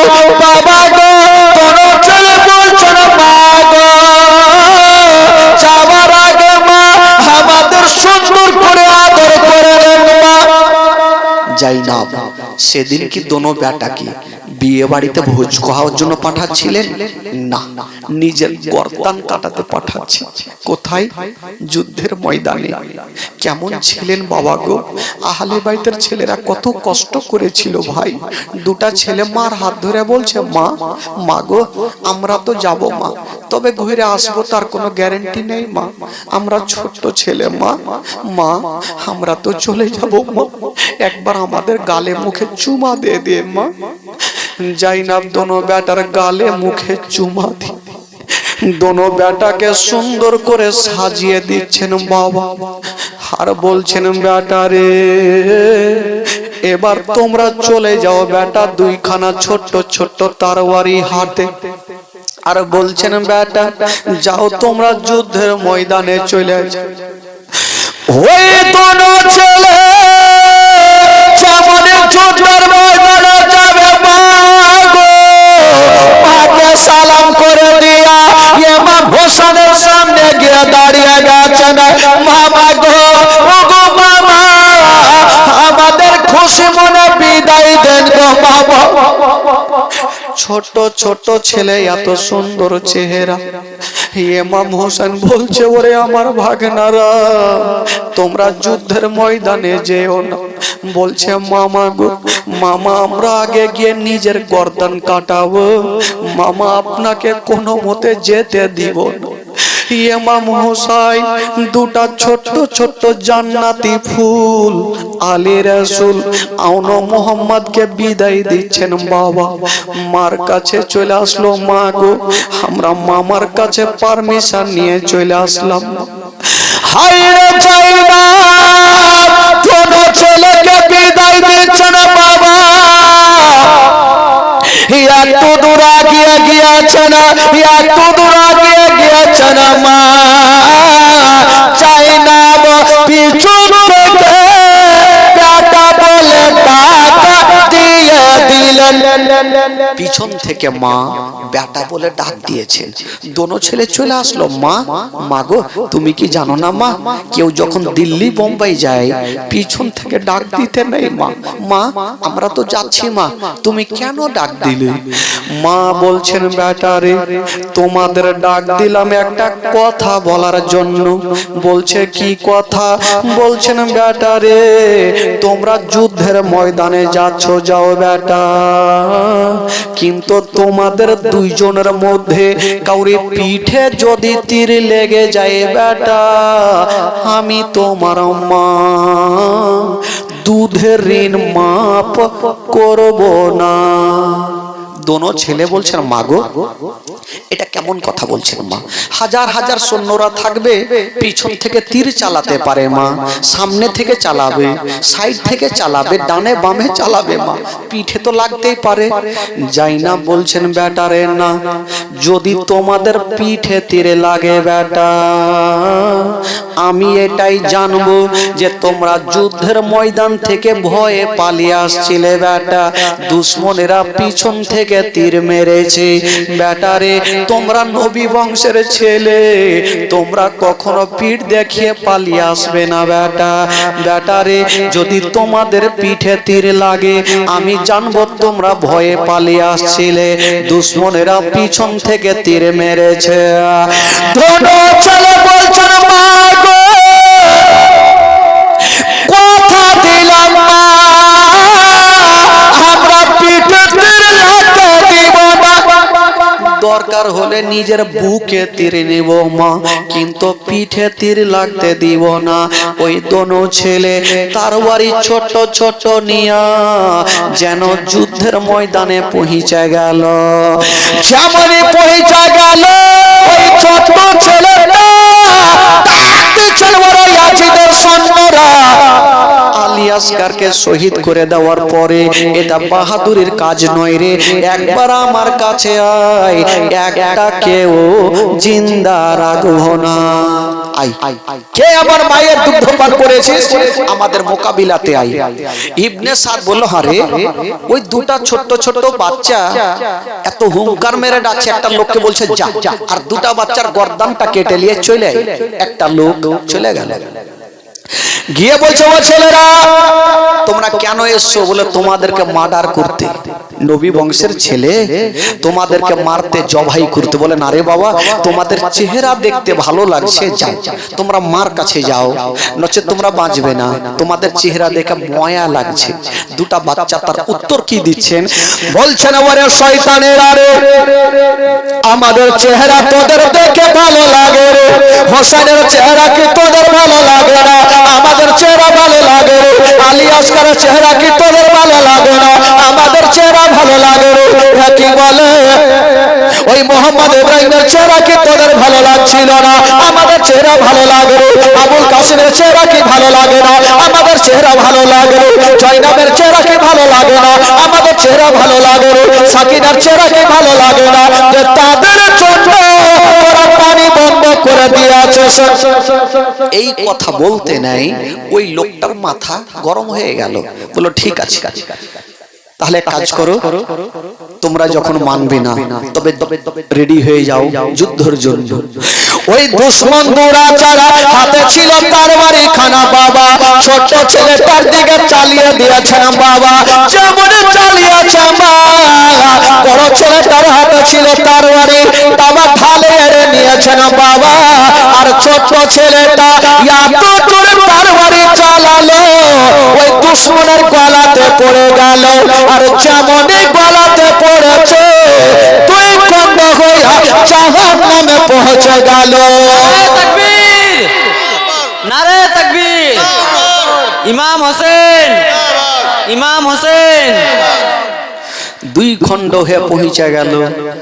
ইবনে সাদ বলল, বাপরে, এ তো নবী বংশের ছেলেকে পারা যাবে না। আর একজন চলে আসলো, আবার যুদ্ধ শুরু হইলো, ওই দুশ্মনকেও দুনিয়া থেকে সরিয়ে দিল। তবে ইবনে সাদ বলল, আর কাজ করো, আসো, এই দোনো বাচ্চার মোকাবিলাতে একাই একাই গিয়ে হবে না, একই সঙ্গে রেডি হয়ে যাও। তবে বেরাদার বন্ধুগণ বাবা একই সঙ্গে রেডি হয়ে গেল, ছুটার জন্য প্রস্তুত হয়ে গেল। যুবকেরা 3 দিনের ভোকা পিয়াসা, পেটে দানা নাই পানি নাই বাবা, কেমন করে যুদ্ধ করবে? চতুর্দিক থেকে তীর শুরু হয়ে গেল। বাবাকে ডানে তীর, বামে তীর, সামনে তীর, পিছনে তীর রে বাবা। এত তীর আসে গো, হাতে লাগে টেনে দেয়, পায়ে লাগে টেনে দেয়, কিন্তু বেরাদার একজন দুশমন দুরাচার একখানা তীর নিশানা করে চালিয়ে দিয়েছেন, বড় ভাইয়ের দিকে নিশানা করেছেন বাবা। আর এত জোরে তীর চালিয়েছে বাবা, ওই তীর খানায় আসে কোথা থেকে লাগবে তো লাগা, ওই বড় ছেলেটার হাতে লাগলো না, পায়ে লাগলো না, মাথায় লাগলো না, ওই তীর খানায় আসে ওই বড় ছেলেটার চোখের কোণাতে ঢুকে গেল। যেমন ঢুকেছে না বাবা, ওই বড় ভাই অজ্ঞান হয়ে যেন জমিনে পড়ে গেল। বড় ভাই অজ্ঞান হয়ে জমিনে পড়েছে। দুশ্মন দুরাচারীরা তীর চালাচ্ছে। ছোট্ট ভাই দেখছে আমার বড় দাদা তো পড়ে গেছে, আমি কি করব? ছোট্ট ভাইয়ের হাতে ছিল তরবারি খানা, চতুর্দিকে চালাচ্ছে ভাই, কিন্তু এক দুশ্মন দুরাচার এত জোরে একখানা তীরের নিশানা করেছেন ছোট্ট ছেলেটার দিকে। বাবা গো তীরখানা চালিয়ে দিল, ওই তীরখানা গতি বেগে এসে লাগবি তো লাগ, ছোট্ট ছেলেটার হাতে লাগলো না, পায়ে লাগলো না, মাথায় লাগলো না, ওই তীরখানা এসে ওই ছোট্ট ছেলেটার পিঠে ঢুকে গেল। পিঠে লেগেছে, পেট দিয়ে পার হয়ে গেছে বাবা। ছোট্ট ছেলেটা মা বলে উঘুর হয়ে জমিনে পড়ে গেছে, মুখের ভরে পড়ে গেছে। যেমনই মা বলে পড়েছে, মার কথা স্মরণ হয়ে গেল।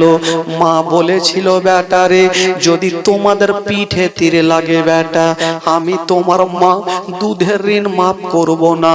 ছোট্ট ছেলেটা বলছেন, আল্লাহ আল্লাহ গো, যদি আমার মরণ হয়ে যায়, আমার মা পিঠে তীর দেখলে দুধের ঋণ মাফ করবে না। ওই ছোট্ট ছেলেটা ওই নিজের হাতখানা তীরখানা ধরার চেষ্টা করে, কিন্তু তীরখানা ধরতে পারে না। ডাক দিচ্ছেন, দাদা গো, দাদা গো, একবার আমার কাছে চলে আসো দাদা, আমার রুহুটা বের হওয়ার আগে আমার তীরখানা একটু বের করে নাও দাদা। ছোট্ট ছোট্ট ছেলেরা ওই যুদ্ধের ময়দানে ছটফট করে কাঁদছে, কিন্তু কোন দুশ্মন দুরাচার পার্শ্বে আসে না।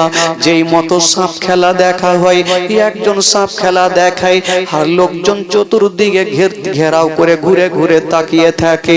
বাচ্চাগুলো ছটফট করছে, কাউরি দিলে দয়া হয় না, ময়া হয় না। ওই ছোট ছেলেটা বলছে, দাদা একটু আমার কাছে চলে আসো দাদা। বড় ভাই কিছুক্ষণ পরে যখন জ্ঞানটা ফিরেছে, চোখের কোণাতে হাত দিয়ে ভাইয়ের কাছে চলে আসলো। ছোট্ট ভাইকে তুলে বুকখানে লাগিয়েছে। ওরে আমার ভাই বলো, তুমি কেন ডাকছো বলো? ছোট্ট ভাই বলছেন, দাদা দেরি করো না, আজকে আমার পিঠে তীর লেগে গেছে দাদা, আমার মা যেন দেখতে না পায়। কতটা মাকে ভালোবেসেছেন যুবকেরা শুনেলে, আমার মা যেন দেখতে না পায়, আমার তীরখানা বার করো।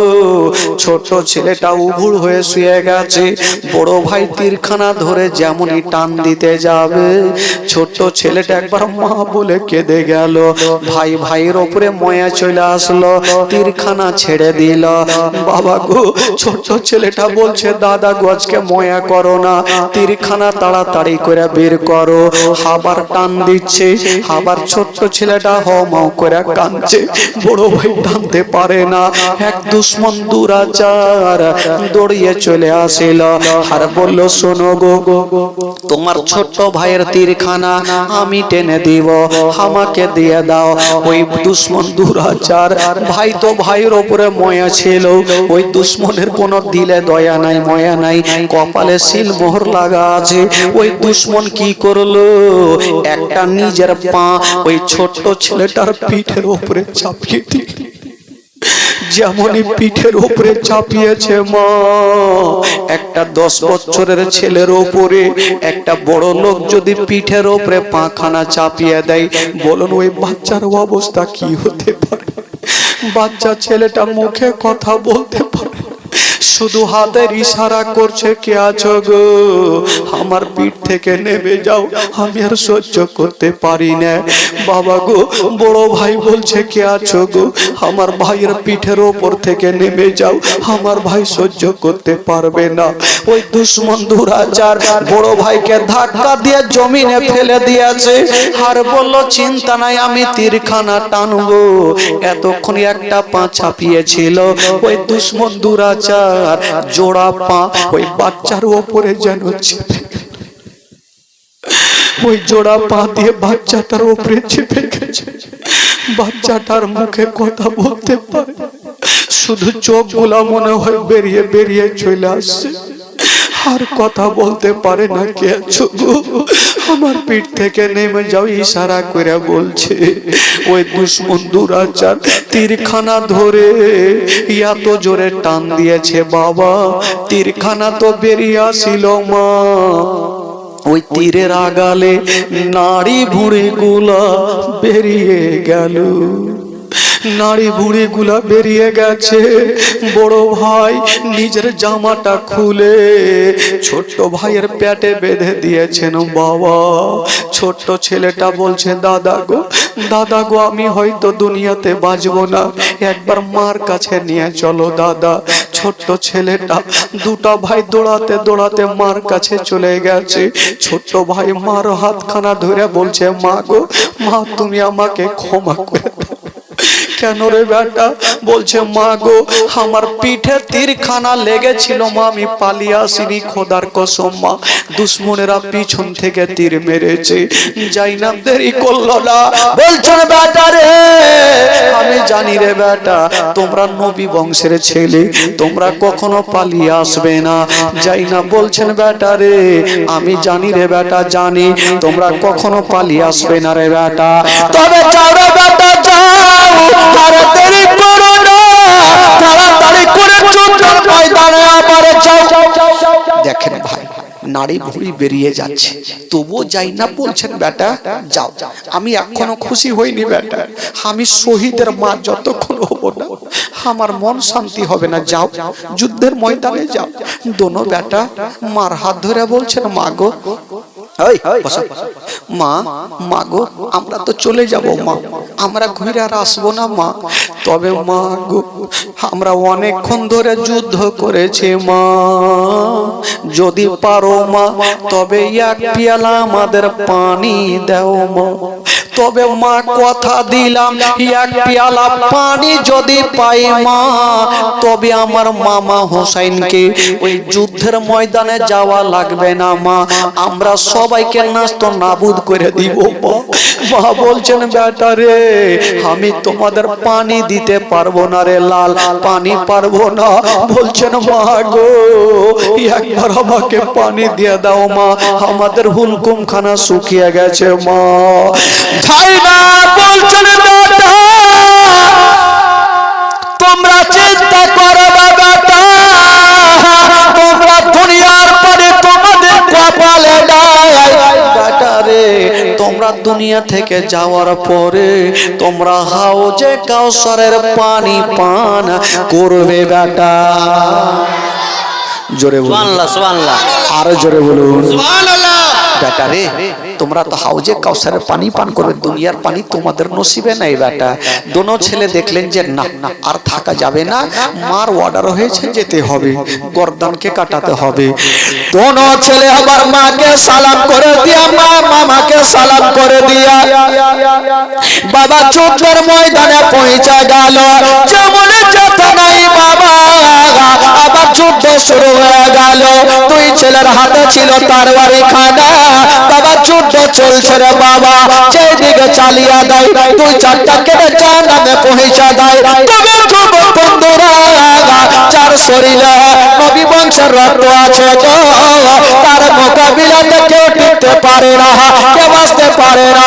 বাবারা ভাইরা, ওই দুশ্মন দুরাচার এত তীরখানা চালিয়েছেন বাবা।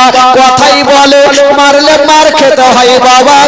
একদিকে 22,000 সৈন্য, তুই ছেলে কতক্ষণ যুদ্ধ করবে?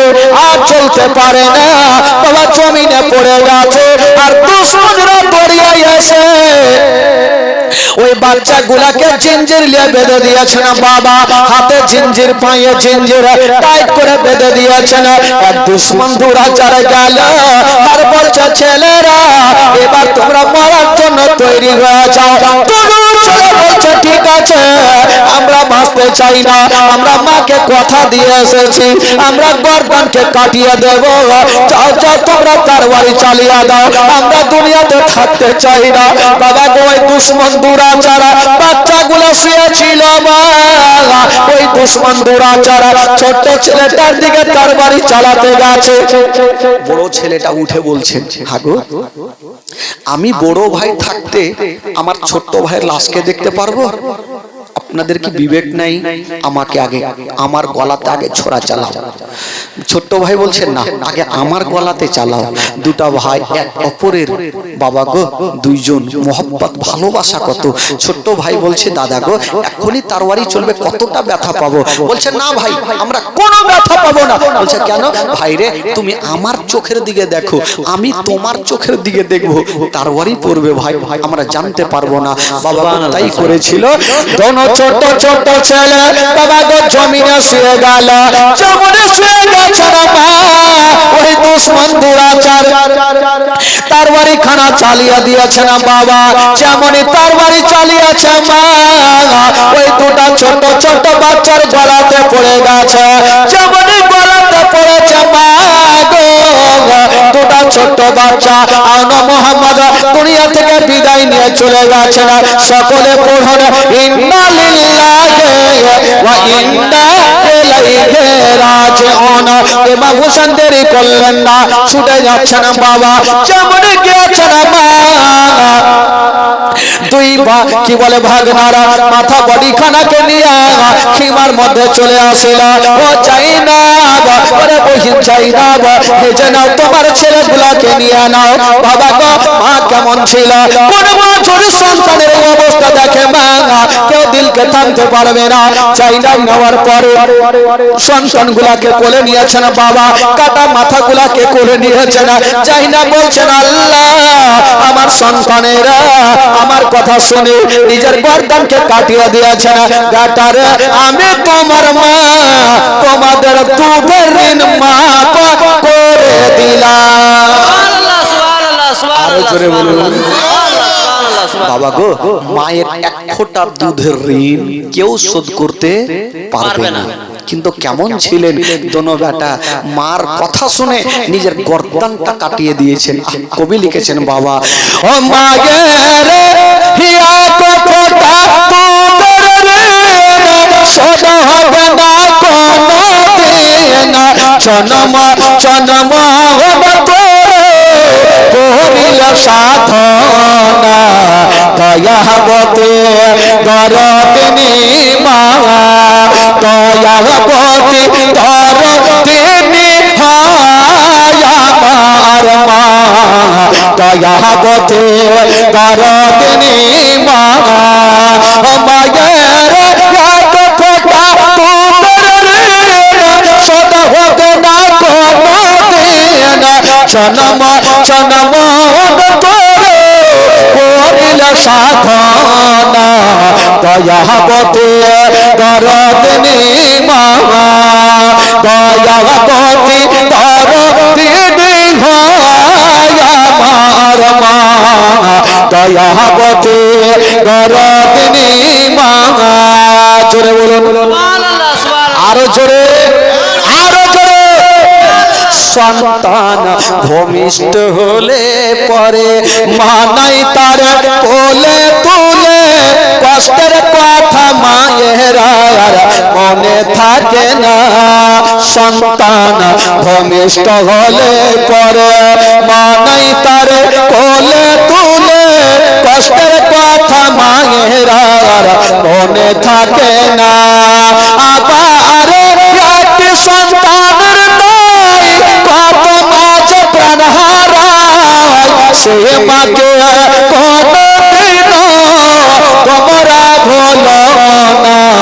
দয়াবতী দরদিনী মা দয়াবতী দরদিনী হয় আমার মা দয়াবতী দরদিনী মা দয়াবতী দরদিনী হয় আমার মা দয়াবতী দরদিনী মা জোরে বলুন সুবহানাল্লাহ সুবহানাল্লাহ সুবহানাল্লাহ আরো জোরে বলুন সুবহানাল্লাহ শেষ করে দেবো নাকি ভাই বিরক্ত হচ্ছেন হচ্ছেন না তো ওই ফাঁকা জায়গাগুলো পূর্ণ করেন ও ছেলেরা সোনা ফাঁকা জায়গাটা পূর্ণ করতে পারবেন না ভাই আসেন ওই মাথায় টুপি চলে আসো ভাই ফাঁকা রাখবেন কেন জায়গা ফাঁকা রাখতে হয় না হলে শয়তান এসে বসে যাবে হ্যাঁ ফাঁকা রাখবেন শয়তান এসে বসে ভরবে ভরেন ভরেন হ্যাঁ ভরেন সামনে 1 বিঘা জায়গা ফাঁকা আছে এর আগে দেখেন তো কত পুল ফেলার মতন বসে আছে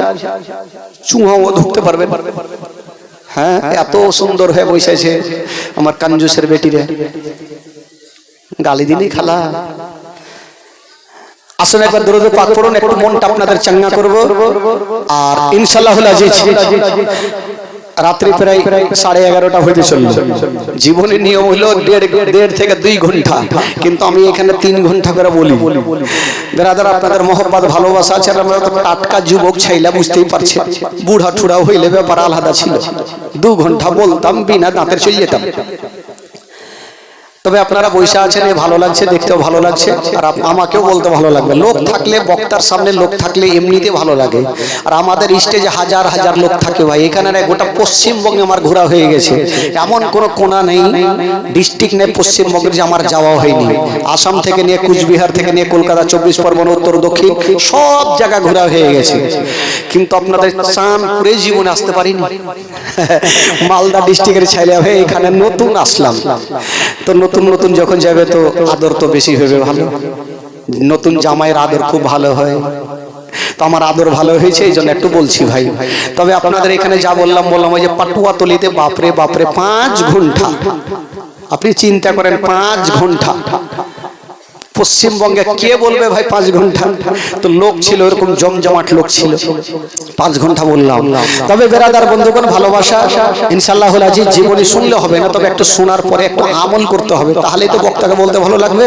শুনবেন এক কান্দে আর অন্য কান্দে উড়িয়ে দিলেন কোনো লাভ নেই কোনো লাভ হবে না আমার বলা হবে আর আপনাদের শোনা হবে তবে শোনার পর মুখস্থ করে নেন এমন ভাবে করেন সামনে বছর কোনো বক্তাকে ডাকতে না হয় আপনারা উঠে যেন জীবনী করতে পারেন আর গ্রামের লোক একটা যখন জীবনী করবে বাপরে মা বহিনেরা বলবে চল জলদি চল রহিমা কাবাব জীবনী করে চল আসবে না ছুইটা চলে আসবে নাকি খালা চল জলদি চল এই তো অবস্থা ভাই তো মুখস্থ করে নেন যাতে আর পরের বছর কোনো বক্তাকে ডাকতে না হয় আর আমি এমন ভাবে জীবনী করি ভাই প্রত্যেকটা কথা আমার বুঝতে পারবেন এমন কোনো নাই যে আমার কথা বুঝতে পারবে না সবাই বুঝতে পারবেন তবে আসুন একটু মনটা চাঙ্গা করে দিই একটা ঘটনা বলবো বলতে বলতে 12টা এমনিতে পার হয়ে যাবে আসুন একবার জোরে সোরে গোটা মাজমা দরুদ পাক করেন আল্লাহুম্মা সাল্লি আলা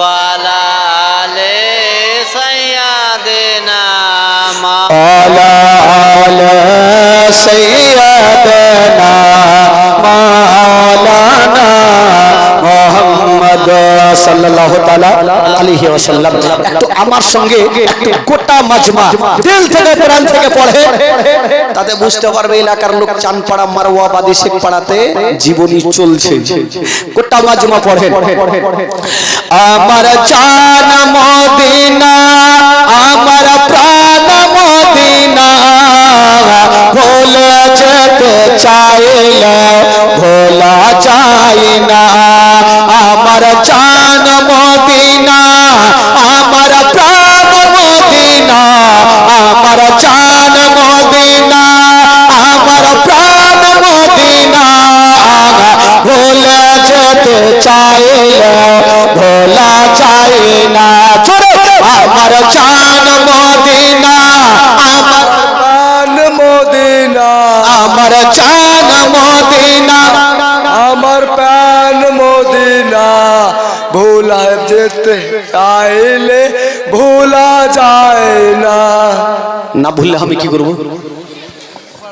মাইকম্যান ভাই একটু তুমি মাইকে কথা বলবেন, একটু ওদের আওয়াজ দিব, তাহলে তো মাইকে কথা বলে বুঝে যাবেন। আপনারা বলিয়েন না, মাঝে মধ্যে সুবহানাল্লাহ বলবেন, ঠিক আছে বলিয়ে না, হয়তো কোন ভুল ভাল বল দিবেন, মুশকিল আছে। হ্যাঁ, গোটা মাজমা আমার সঙ্গে বলেন ভাই, গোটা মাজমা জোরে সোরে বলবেন, আমার জান মদিনা, আমার আরো জোরে, আমার জান মদিনা, আমার ভোলা যেতে চাইলে ভোলা যায় না, ভোলা যেতে জানি না ওই মদিনায় কি আছে মদ, মদিনা মদিনা সদা করেছে জাদু, জানি না ওই মদিনায় কি আছে মদ, মদিনা মদিনা সদা করেছে জাদু, নবীর লাগি কেটে কেটে বাঁচিব না, নবীর লাগি কেটে কেটে বাঁচিব না, ভোলা যেতে চাইলে ভোলা যায় না, আমার জান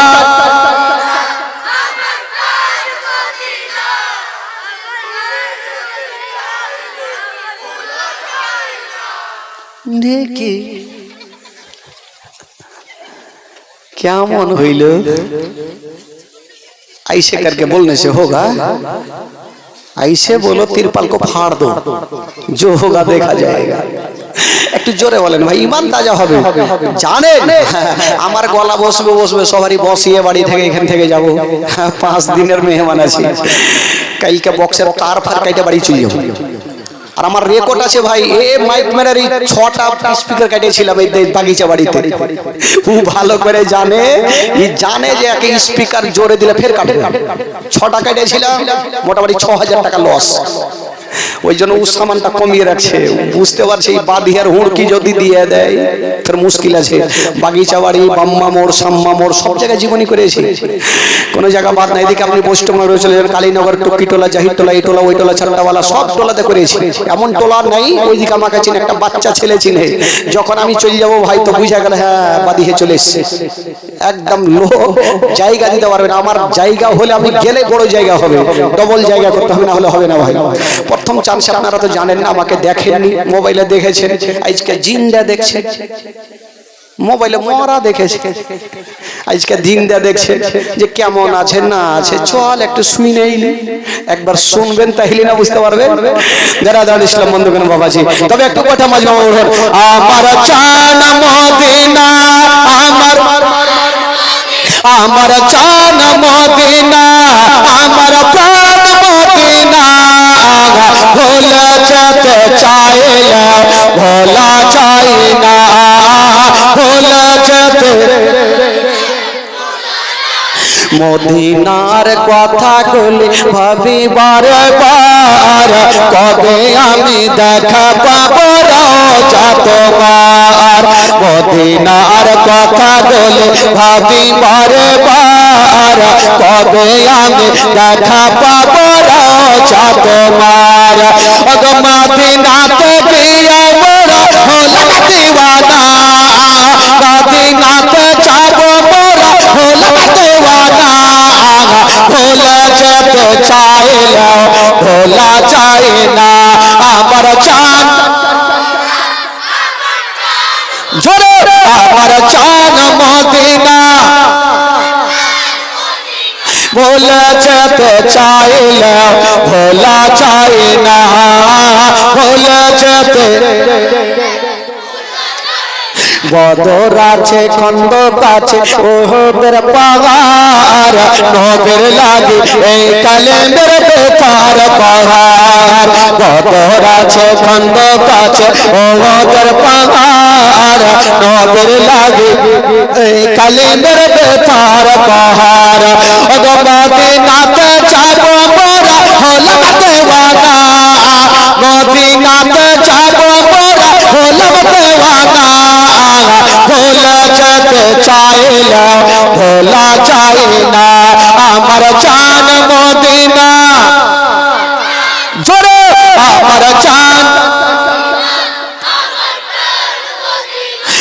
ভুলে যেতে চাইলেও ভোলা চাই না, ভুলে যেতে। একবার মহব্বতে বলে দিন সুবহানাল্লাহ। যারা 5 ওয়াক্ত নামাজ পড়ছেন একটু হাত তুলে দেখান তো ভাই, যারা নামাজ পড়ছেন 5টা আগে মাগে। যারা পড়ে না তারা একটু হাত তুলেন। পড়ি না মানে পড়ি না, ইধরি না উধরি। নামাজ পড়বে তাহলে না হাত তুলবে। একটা বাদশা যখন মারা যাইছে তো 4টা বেটাকে ডাকলেন, এই বেটা। 4টা বেটা চলে আসলো, কি হলো আব্বা?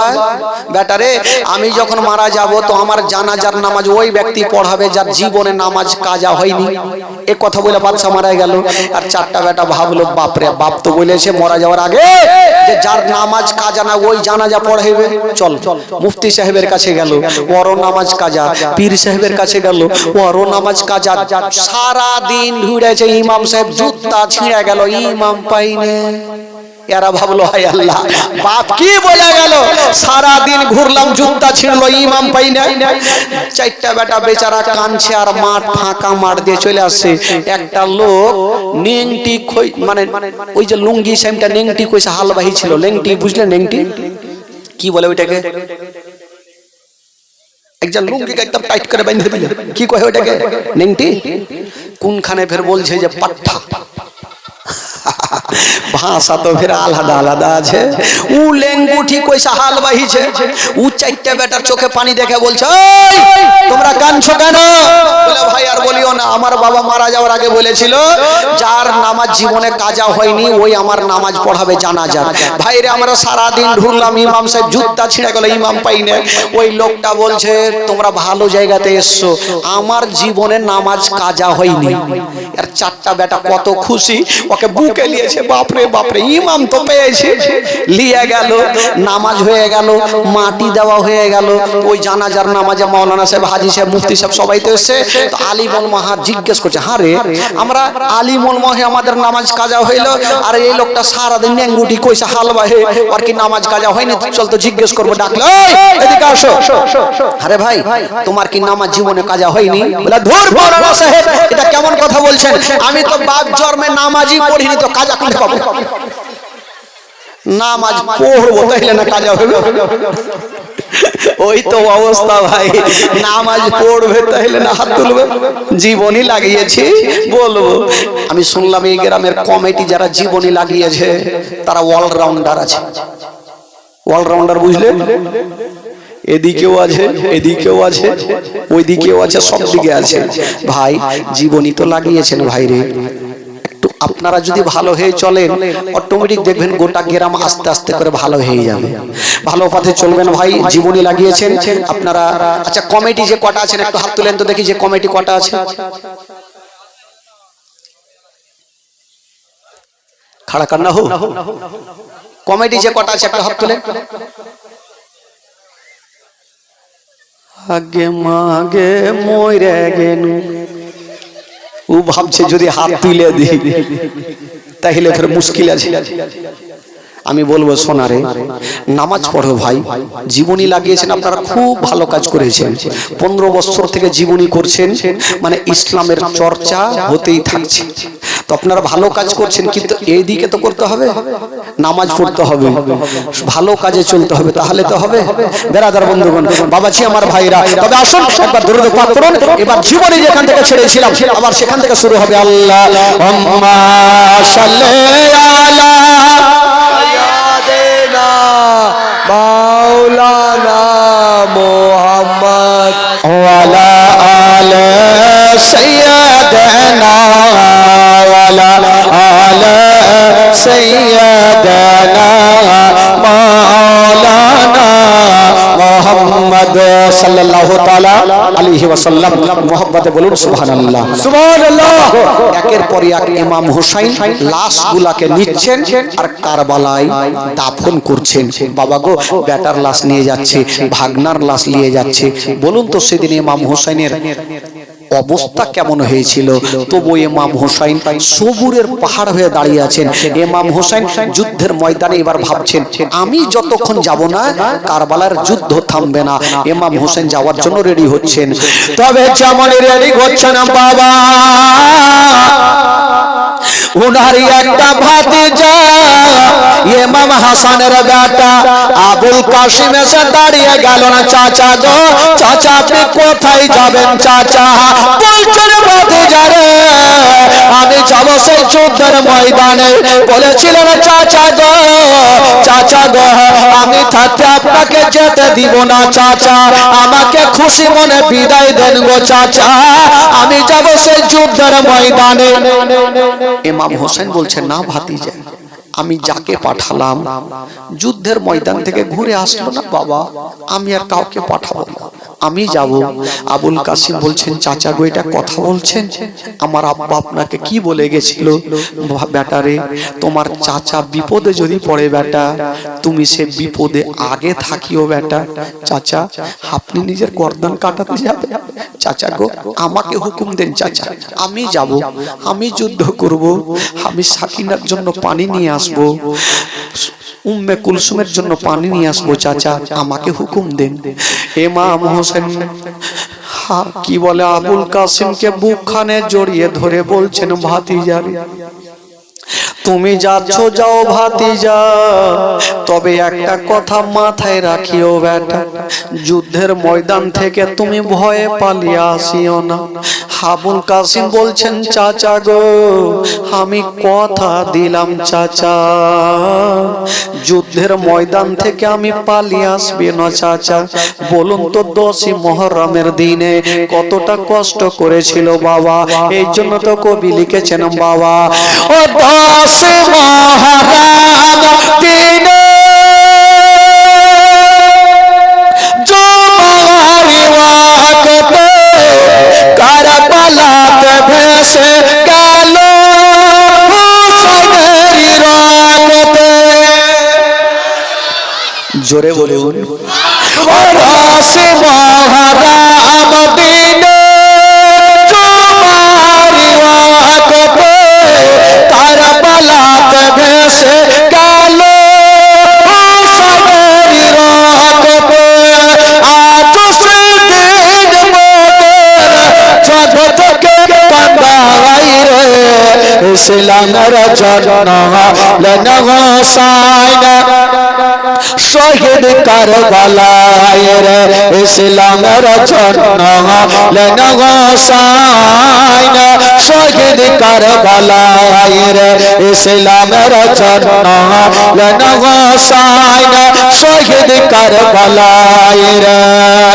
কারবালার ঘটনা শুনে বুক ফেটে যায় রে, ইসলামের জন্য হলেন হোসাইন শহীদ কারবালায় রে, ইসলামের জন্য হলেন হোসাইন শহীদ কারবালায় রে, ইসলামের জন্য হলেন হোসাইন শহীদ কারবালায় রে। আলী আকবর এসে বলে ইমাম হোসাইনকে, কারবালাতে যাব আব্বা, হুকুম দিতে হবে। সুবহানাল্লাহ, সুবহানাল্লাহ, জোরে বলুন, সুবহানাল্লাহ, সুবহানাল্লাহ। আলী আকবর এসে বলে ইমাম হোসাইনকে, কারবালাতে যাব আব্বা, হুকুম দিতে হবে। হোসেন বলে চলো না বাবা, ফিরে আসবে না রে, ইসলামের জন্য হলেন হোসাইন শহীদ কারবালায় রে, ইসলামের জন্য হলেন হোসাইন শহীদ কারবালায় রে, ইসলামের জন্য হলেন হোসাইন শহীদ কারবালায় রে। জোরে বলুন সুবহানাল্লাহ। তবে ভাই, আলী ইমাম আবুল কাসিম এত শক্তিশালী, সেটা কে? সেটা হলো ইমাম হাসানের বেটা। ইমাম হাসানের বেটা আবুল কাসিম এত শক্তিশালী, 10টা লোক যদি সামনে পড়ে যেত আবুল কাসিমের মোকাবিলায় টিকতে পারতো না। জোরে বলুন সুবহানাল্লাহ। সুবহানাল্লাহ সুবহানাল্লাহ। আবুল কাসিম বলছেন, চাচা গো আমি চললাম চাচা, তবে চাচা গো আমি একটাকেও জিন্দা রাখবো না। আবুল কাসিম হাতে তরবারি খানা নিয়ে বাবা গো দুলদুলের উপরে চেপে গেল। যেমনই দুলদুলে চেপে গিয়েছে না বাবা, দুলদুলের লাগামটা টেনে দিয়েছে না মা, যেমনই লাগামটা টেনেছে না বাবা ওই দুলদুল চলতে লাগলো। বাবা যুদ্ধের ময়দানে পৌঁছে গেল। যেমনই যুদ্ধের ময়দানে যাওয়া, ওইদিকে ইবনে সাদ দেখছে আবুল কাসিম চলে এসছে, কি করব? তো ইবনে সাদ কয়েকজনকে হায়ার করে ডেকেছিল পাহুলমানকে, আর যা আর উনার হলো 4টা বেটা।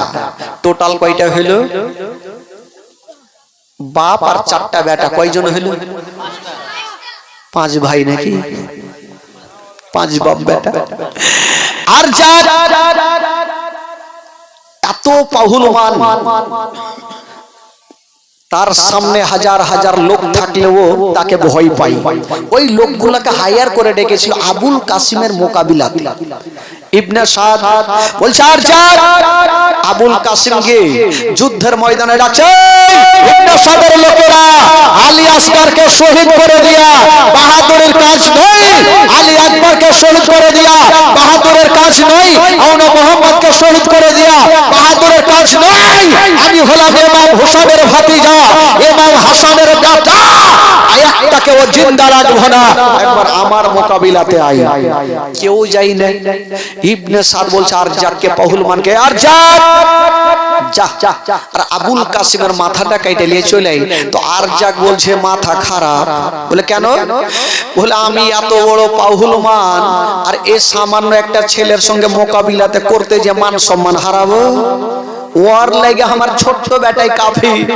ইবনে সাদ বলছে, দেখ ছোট্ট বলিস না, তোর বেটাকে বাঁচিয়ে রাখ, না হলে তোর বেটাকে কদ্দু কাটা করে কাটবে। বলছেন না? আর যাক বলছে, যারে তোরে, ওরে আমার ছোট্ট বেটা, যা। আবুল কাসিমের মাথাটা কেটে নিয়ে চলে। ছোট্ট বেটা বলছে, আব্বা আগে আমাকেই পাইলে। ও ভাবছে কি করে যাব, নবী বংশের ছেলে যাকে বাপের অর্ডার হয়েছে তার বাড়ি খানা নিয়ে যুদ্ধের ময়দানে পৌঁছে গেল। আবুল কাসিমের সামনে গিয়ে বলছেন, ও আবুল কাসিম তুমি কেন এসেছো? বলে তোমাকে জবাই করতে। বলছে ঠিক আছে, আগে কে তার বাড়ি চালাবে? আবুল কাসিম বলছে, আমরা আগে অন্যায় করি না, আর কেউ যদি আমাদের পড়তে আঙুল তুলে তাকে জিন্দা রাখি না।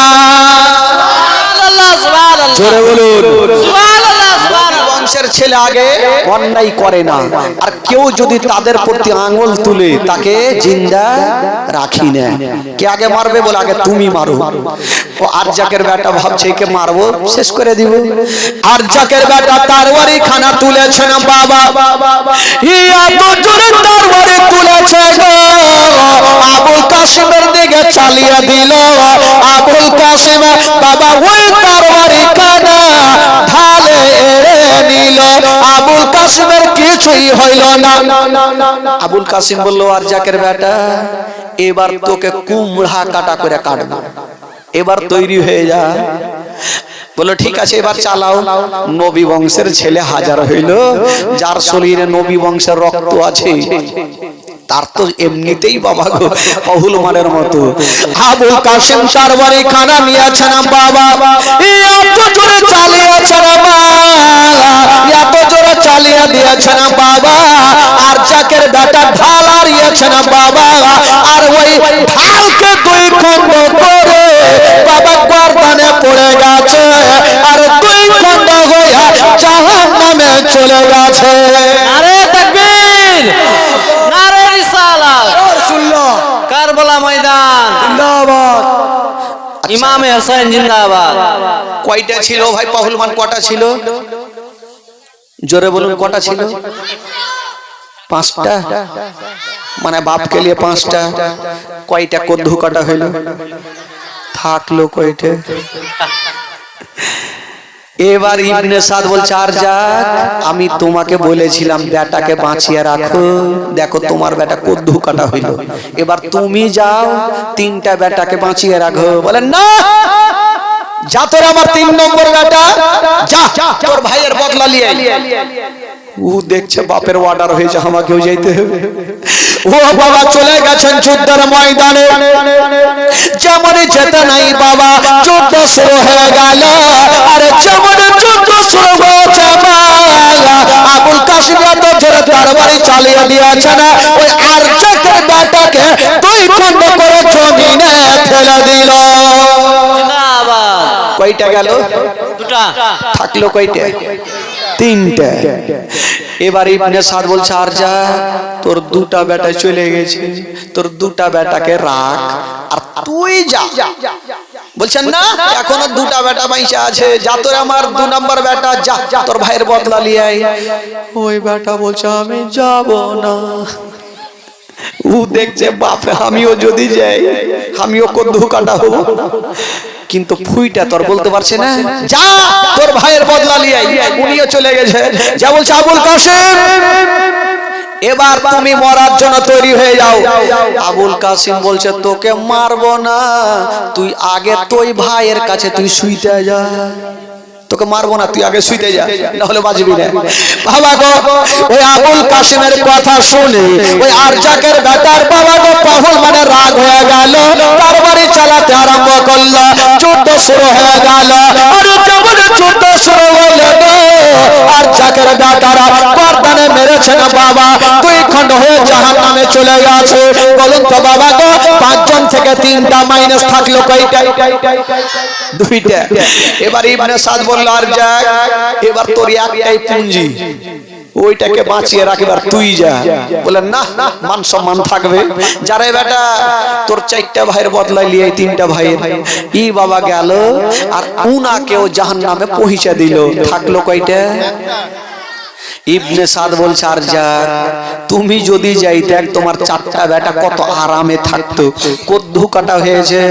আর যাক বলল চিন্তা নাই, এবার যাব আমার 4টা বেটার বদলা নিয়ে আসবো।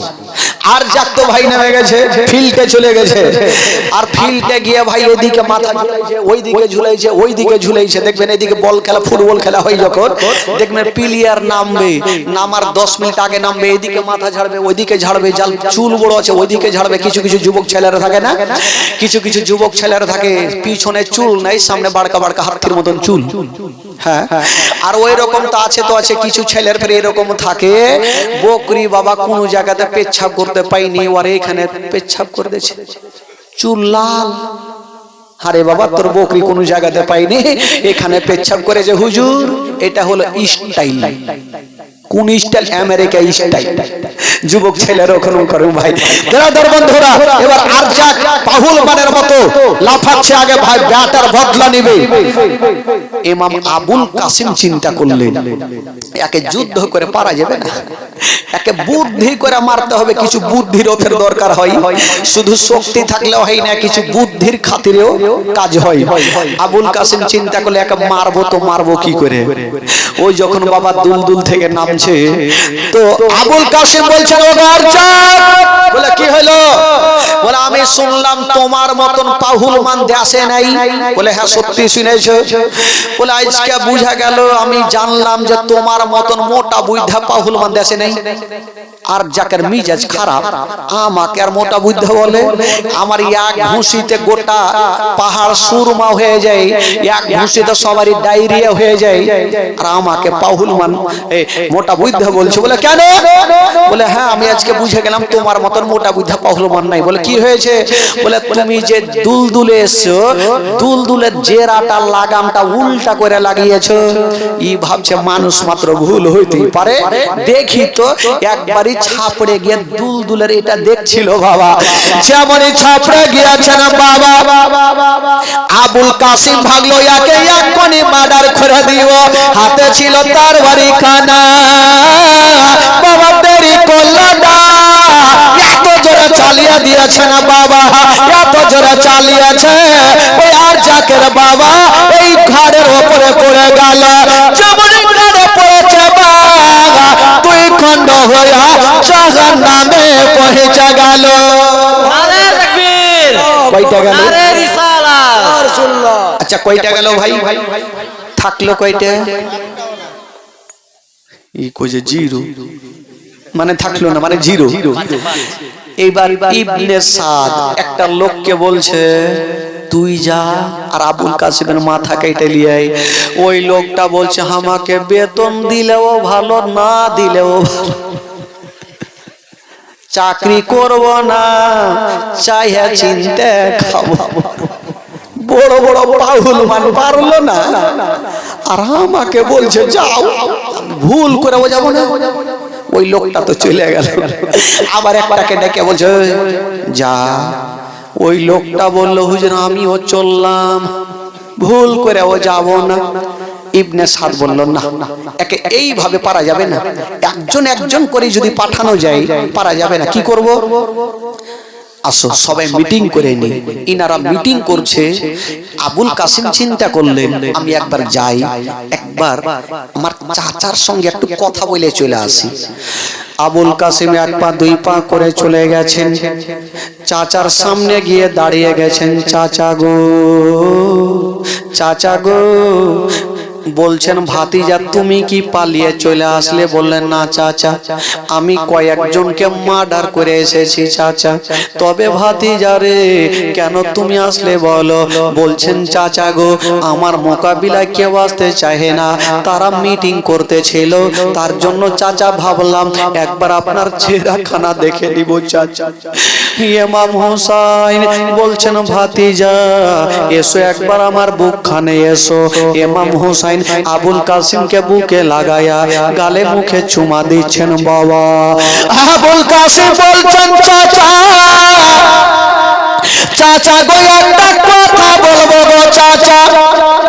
বলছেন চাচা গো আমি অনেকক্ষণ যুদ্ধ করেছি চাচা, কয়েকজনকে জাহান্নামে পৌঁছে দিয়েছি। তবে চাচা গো, চাচা গো যদি পারেন চাচা আমাকে এক পেয়ালা পানি দিয়ে দাও চাচা। ইমাম আবুল কাসিম বলছে চাচা গো একটু যদি পানি পান করে নি চাচা, তবে আপনাকে কারবালায় যেতে দিব না চাচা, আমি 22,000 সৈন্যকে দুনিয়া থেকে সরিয়ে দিব। ইমাম হোসেন বলেছিল ভাতিজা রে ওই পানির জন্য আলী আসগার শহীদ হয়ে গেছে, পানির জন্য আউন মোহাম্মদ শহীদ হয়ে গেছে। বেটা রে আমি তোমাকে পানি দিতে পারবো না রে বেটা। আবুল কাসিম বলছে রে চাচা একবার আমাকে বুকখানে লাগিয়েলেন গো চাচা। ইমাম হোসেন ভাতিজাকে বুকখানে লাগিয়ে নিয়েছেন বাবা, আর বলছেন ভাতিজা যাও এবার যুদ্ধের ময়দানে চলে যাও। আবুল কাসিম চাচাকে সালাম করে দিয়া, মাকে সালাম করে দিয়া যুদ্ধের ময়দানে পৌঁছে গেল। যেমন যুদ্ধের ময়দানে গিয়েছেন বাবা ওইদিকে তাদের মিটিং হয়ে গেল। আবুল কাসিমকে ছাড়া যাবে না, আবুল কাসিমকে ছাড়বো না, একই সঙ্গে সবাই হামলা করে দিব। আবুল কাসিম যেতে নাই, চতুর্দিক থেকে বাবা একই সঙ্গে হামলা করে দিল। তীর চালাতে লেগেছে বাবা, ডানে তীর বামে তীর, যেই মতো বৃষ্টি বর্ষণ হয় সেই মতো তীরের শুরু হয়ে গেছে। আবুল কাসিম বলছে না ওরে আজিদের সৈন্যরা এটা তোর আইনের খেলাপ করলি রে, একটা করে আমার মোকাবিলাতে আয়, একটা কেউ জিন্দা রাখবো না। তারা বলল না আমরা কিছুই চাই না, আমরা হোসেনকে কবজা করতে চাই। আবুল কাসিম কত যুদ্ধ করবে বাবা, মারলে মার খেতে হয়। এক দুশ্মন দুরাচার এত জোরে একখানা বল্লম চালিয়ে দিল, ওই বল্লম খানায় এসে লাগবি তো লাগ বাবা গো।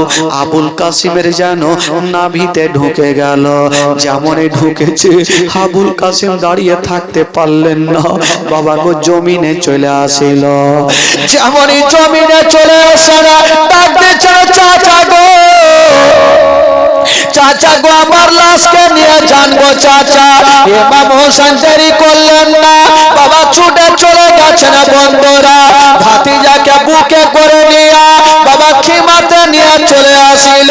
আবুল কাসেম একবার চাচা বলে চোখটা খুলেছে, আর চোখটা বন্ধ হয়ে গেল। সারা জীবনের মতো আবুল কাসেম দুনিয়া থেকে বিদায় নিয়ে চলে গেল। সকলে পড়ুন ইন্না লিল্লাহি ওয়া ইন্না ইলাইহি রাজিউন। আবুল কাসেম দুনিয়া থেকে বিদায় নিলেন। ইমাম হোসেন বেটা আবুল কাসেমকে নিয়ে ঘাড়ে করে নিয়ে কারবালায় আবার কবর তৈরি করলেন। লাইন ধরে সবাইকে দাফন করছেন। বাবা গো আবুল কাসেমকে দাফন করা হইল। বেরাদার বন্ধুগণ, বাবাজি আমার ভাইরা, এবার ইমাম হোসেন দেখছেন যে না, আমার একের পর এক সবাই তো চলে যাচ্ছে, আমি আর কাউকে পাঠাবো না, এবার আমি যাব যুদ্ধের ময়দানে। বাবা গো ইমাম হোসেন যুদ্ধের ময়দানে যাওয়ার জন্য এবার রেডি হচ্ছেন। ভাই বেরাদার বন্ধুগণ, রাত্রি 12টা বেজে গেল। হায়াত বাকি, মুলাকাত বাকি। আবার কালকে শেষ রাত্রি, শেষ দোয়া, শেষ ফাতেহা অবশ্যই হবে। তবে সকলে দাঁড়িয়ে যান আর সালাত ও সালাম পড়ুন, আর একটু আগিয়ে গিয়ে চলে আসেন।